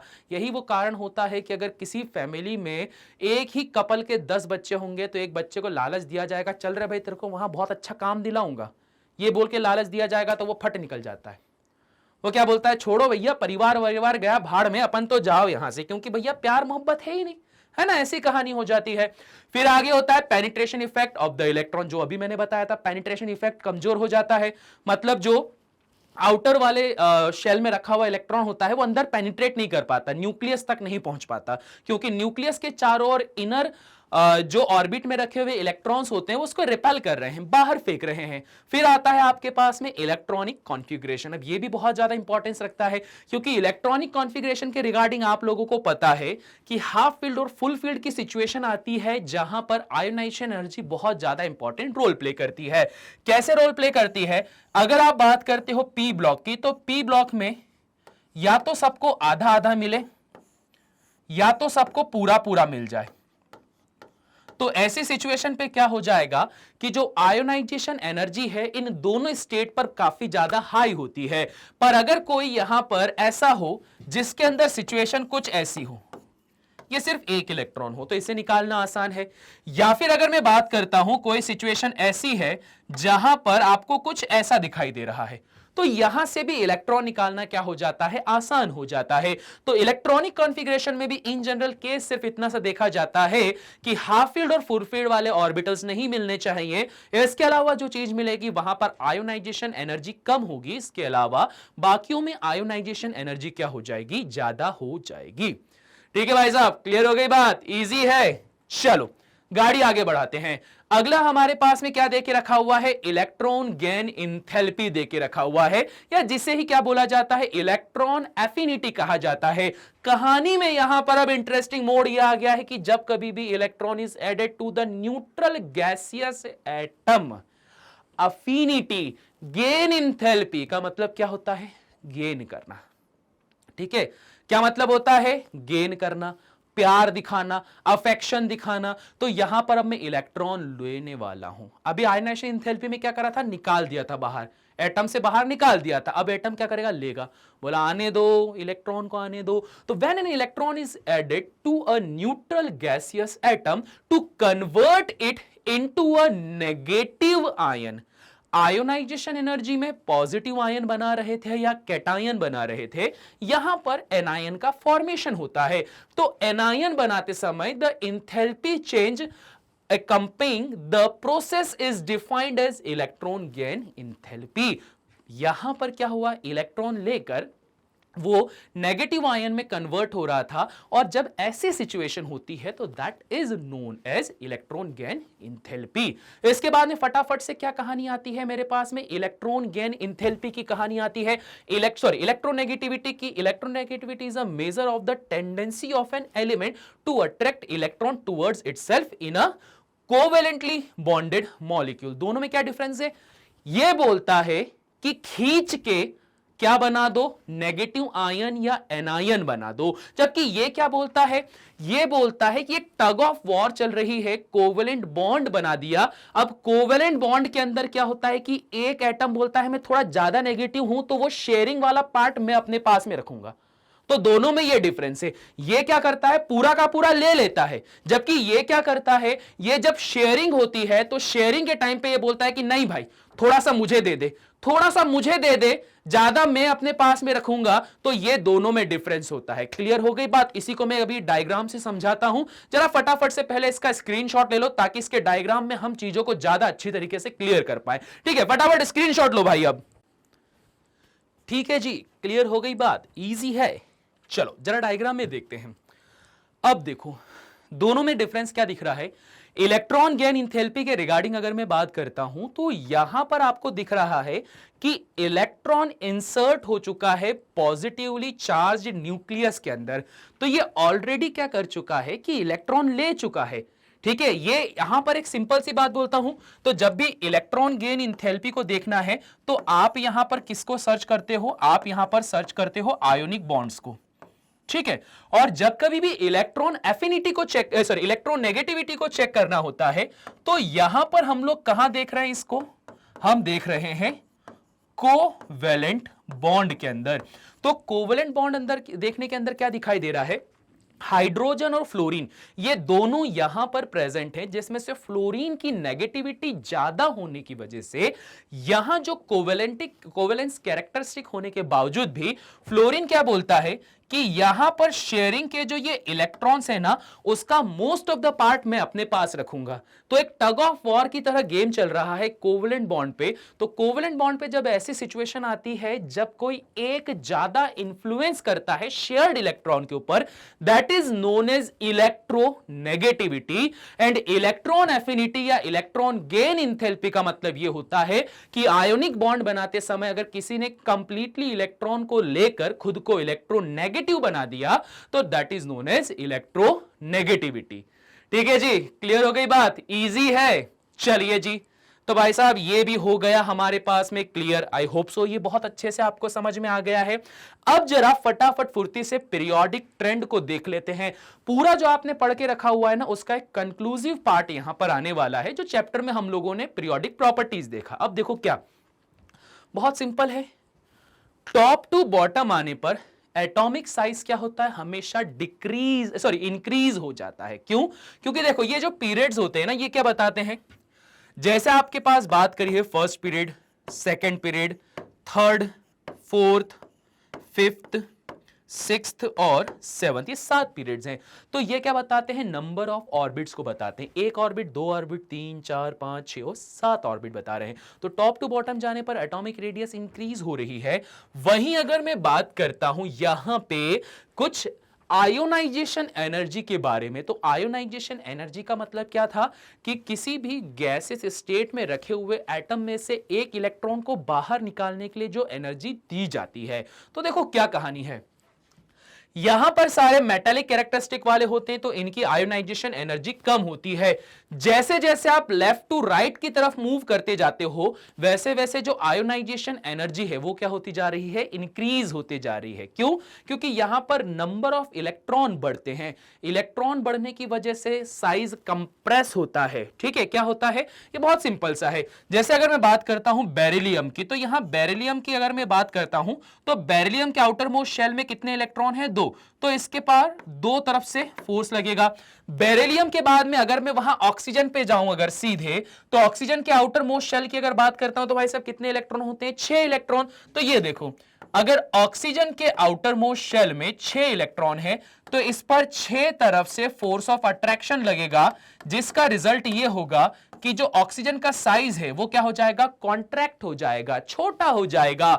So for that reason left to right जाने पर साइज छोटा होता है, दूरियां कम होती हैं, तो इलेक्ट्रॉनों को निकालने में और ज्यादा मुश्किल हो जाती है। For that reason ionisation energy क्या होती है, बढ़ती जाती है। इसके अलावा इलेक्ट्रॉन अफिनिटी भी जो होती है वो भी क्या होगी, बढ़ती चली जाएगी। क्योंकि इलेक्ट्रॉन एफिनिटी क्या था, इलेक्ट्रॉन सामने वाले ने लेकर खुद को नेगेटिव बना लिया। तो यहां पर क्या होता है, ऑक्सीजन, फ्लोरीन वगैरह ये हाईली इलेक्ट्रो नेगेटिव या इलेक्ट्रॉन के प्रति अफेक्शन को शो करते हैं। तभी तो यहां पर आपको पता होगा कि ऑक्सीजन हर कहीं पर O2 नेगेटिव के रूप में आ जाता है, वहीं पर फ्लोरीन मोस्ट इलेक्ट्रोनेगेटिव कैरेक्टरिस्टिक को पजेस करता है। ठीक है, जबकि इलेक्ट्रॉन एफिनिटी किसकी ज्यादा होती है, क्लोरीन की ज्यादा होती है। उस पे भी आएंगे, वो कोवेलेंट बॉन्ड जब मैं पढ़ाऊंगा तब बताऊंगा कि मोस्ट इलेक्ट्रोनेगेटिव फ्लोरीन होता है, परंतु मोस्ट इलेक्ट्रॉन एफिनिटी या गेन इंथैल्पी को पजेस करने वाला क्लोरीन होता है। ठीक है, आएंगे आएंगे, उस पर भी टेंशन नहीं लेना। आगे बढ़ते हैं। जब कभी भी आप बात करते हो इस तरह से मूवमेंट की, तो यहां पर नॉन मेटालिक कैरेक्टरिस्टिक बढ़ता है। जब कभी भी आप इस तरह से जाते हो तो यहां पर मेटालिक कैरेक्टरिस्टिक बढ़ता है। मेटालिक कैरेक्टरिस्टिक का मतलब होता है इलेक्ट्रॉन को डोनेट करने की टेंडेंसी रखने वाला। तो टॉप टू बॉटम आने पर साइज बढ़ता है, जिससे फोर्स ऑफ अट्रैक्शन कम होगा, तो ऑब्वियस बात है मेटालिक कैरेक्टरिस्टिक या इलेक्ट्रोपॉजिटिविटी बढ़ती चली जाएगी। इसके अलावा बात करते हैं यहां पे कि एटॉमिक रेडियाई, जब कभी भी आप यहां राइट टू लेफ्ट जाते हो एटॉमिक रेडियस का साइज बढ़ता है, जबकि लेफ्ट टू राइट जाओगे तो एटॉमिक साइज क्या होगा, डिक्रीज हो जाएगा। और यही डिक्रीज लेफ्ट टू राइट जाने पर अगर लेंथेनाइड्स और एक्टिनाइड्स में होता है तो उसे कहा जाता है लेंथेनाइड कॉन्ट्रैक्शन और एक्टिनाइड कॉन्ट्रैक्शन। ये कॉन्ट्रैक्शन क्यों होता है, अभी आपको मैंने बताया था कि जैसे जैसे लेफ्ट टू राइट जाते हो तो आउटर मोस्ट शेल पे रखे हुए इलेक्ट्रॉन जो होते हैं वो क्या होना चालू हो जाएंगे, बढ़ जाएंगे। जैसे जैसे आउटर मोस्ट शेल पे रखे हुए इलेक्ट्रॉन बढ़ेंगे, वैसे वैसे न्यूक्लियस के ऊपर फोर्स ऑफ अट्रैक्शन इंक्रीज हो जाएगा, जिस वजह से क्या होगा, यहां पर सेम सिचुएशन होगी, साइज जो होगा छोटा हो जाएगा। एक तरह से अगर मैं सिर्फ दो हाथों से फोर्स लगा के किसी चीज को खींचता हूं तो उस समय पर क्या हो जाएगा, फोर्स ऑफ अट्रैक्शन कम लगेगा। पर आप खुद सोच सकते हो अगर मेरे 8-8 हाथ हो जाए और 8 हाथों से अगर मैं किसी चीज को इस तरह से खींचूंगा तो वहां पर ऑब्वियस बात है फोर्स ऑफ अट्रैक्शन क्या हो जाएगा, बढ़ जाएगा। तो ऐसी कुछ कहानी होती है यहां पे, तभी तो लेफ्ट टू राइट जब मूव किया जाता है तो साइज डिक्रीज होता है, और वाइजा वर्सा अगर राइट टू लेफ्ट गए तो साइज क्या हो जाएगा, इंक्रीज हो जाएगा। ठीक है जी, क्लियर हो गई बात। तो ये देखो, एक स्लाइड के अंदर हम लोगों ने ये पूरा का पूरा कहानी आपको बता दिया कि जो हम लोगों ने पढ़ के रखा होता है इस चैप्टर में, उसमें पीरियोडिक ट्रेंड क्या होते हैं। और इसी कहानी को बताते हुए ये लेक्चर भी आज हमारा हो चुका है एंड। इस लेक्चर में अगर जो भी चीज आपको पसंद आई है तो उसको कमेंट बॉक्स में कमेंट करना, और साथ ही साथ में अगर आपको कुछ एक्स्ट्रा नॉलेज चाहिए, कुछ एक्स्ट्रा चाहिए तो उसे भी कमेंट कर दो भाई साहब, क्योंकि अगर आप उसे कमेंट करोगे तभी जाके तो हमें पता चलेगा कि आप लोगों की डिमांड क्या होने वाली है। साथ ही साथ में ध्यान रखिए कि स्टेप अप एकेडमी पे सब कुछ आपको यहां पर मिल रहा है बिल्कुल फ्री ऑफ कॉस्ट, जहां पर आप देख रहे हो K12 के अलावा भी इतने सारे सब्जेक्ट हैं भाई साहब, सब कुछ अवेलेबल है। और इस तरह का स्टेप अप एकेडमी की साइट भी अवेलेबल है जहां पर आप जाके लॉगिन कर सकते हो और कई सारी जो इंफॉर्मेशन है उसको पा सकते हो बिल्कुल फ्री ऑफ कॉस्ट। इसके अलावा भी टेलीग्राम की लिंक आपको मिल जाएगी, वहां पर भी जाकर आप कीजिए चैनल को सब्सक्राइब, क्योंकि वहां पर मिलने वाले हैं आपको बहुत सारे मस्त मस्त से फ्री ऑफ कॉस्ट वाले नोट्स और ट्रिप्स एंड टेक्निक्स वगैरह। ठीक है जी, क्लियर हो गई बात। इतना सब कुछ अगर क्लियर हो गया है तो बस फिर एंड में अब आप लोगों को जरा थैंक यू बोल दिया जाए, क्योंकि हो चुका है ये लेक्चर का एंड। आप सभी ने ये लेक्चर अच्छे से देख लिया। मिलता हूं मैं आप सभी से नेक्स्ट लेक्चर में, तब तक के लिए सभी को टाटा बाय बाय।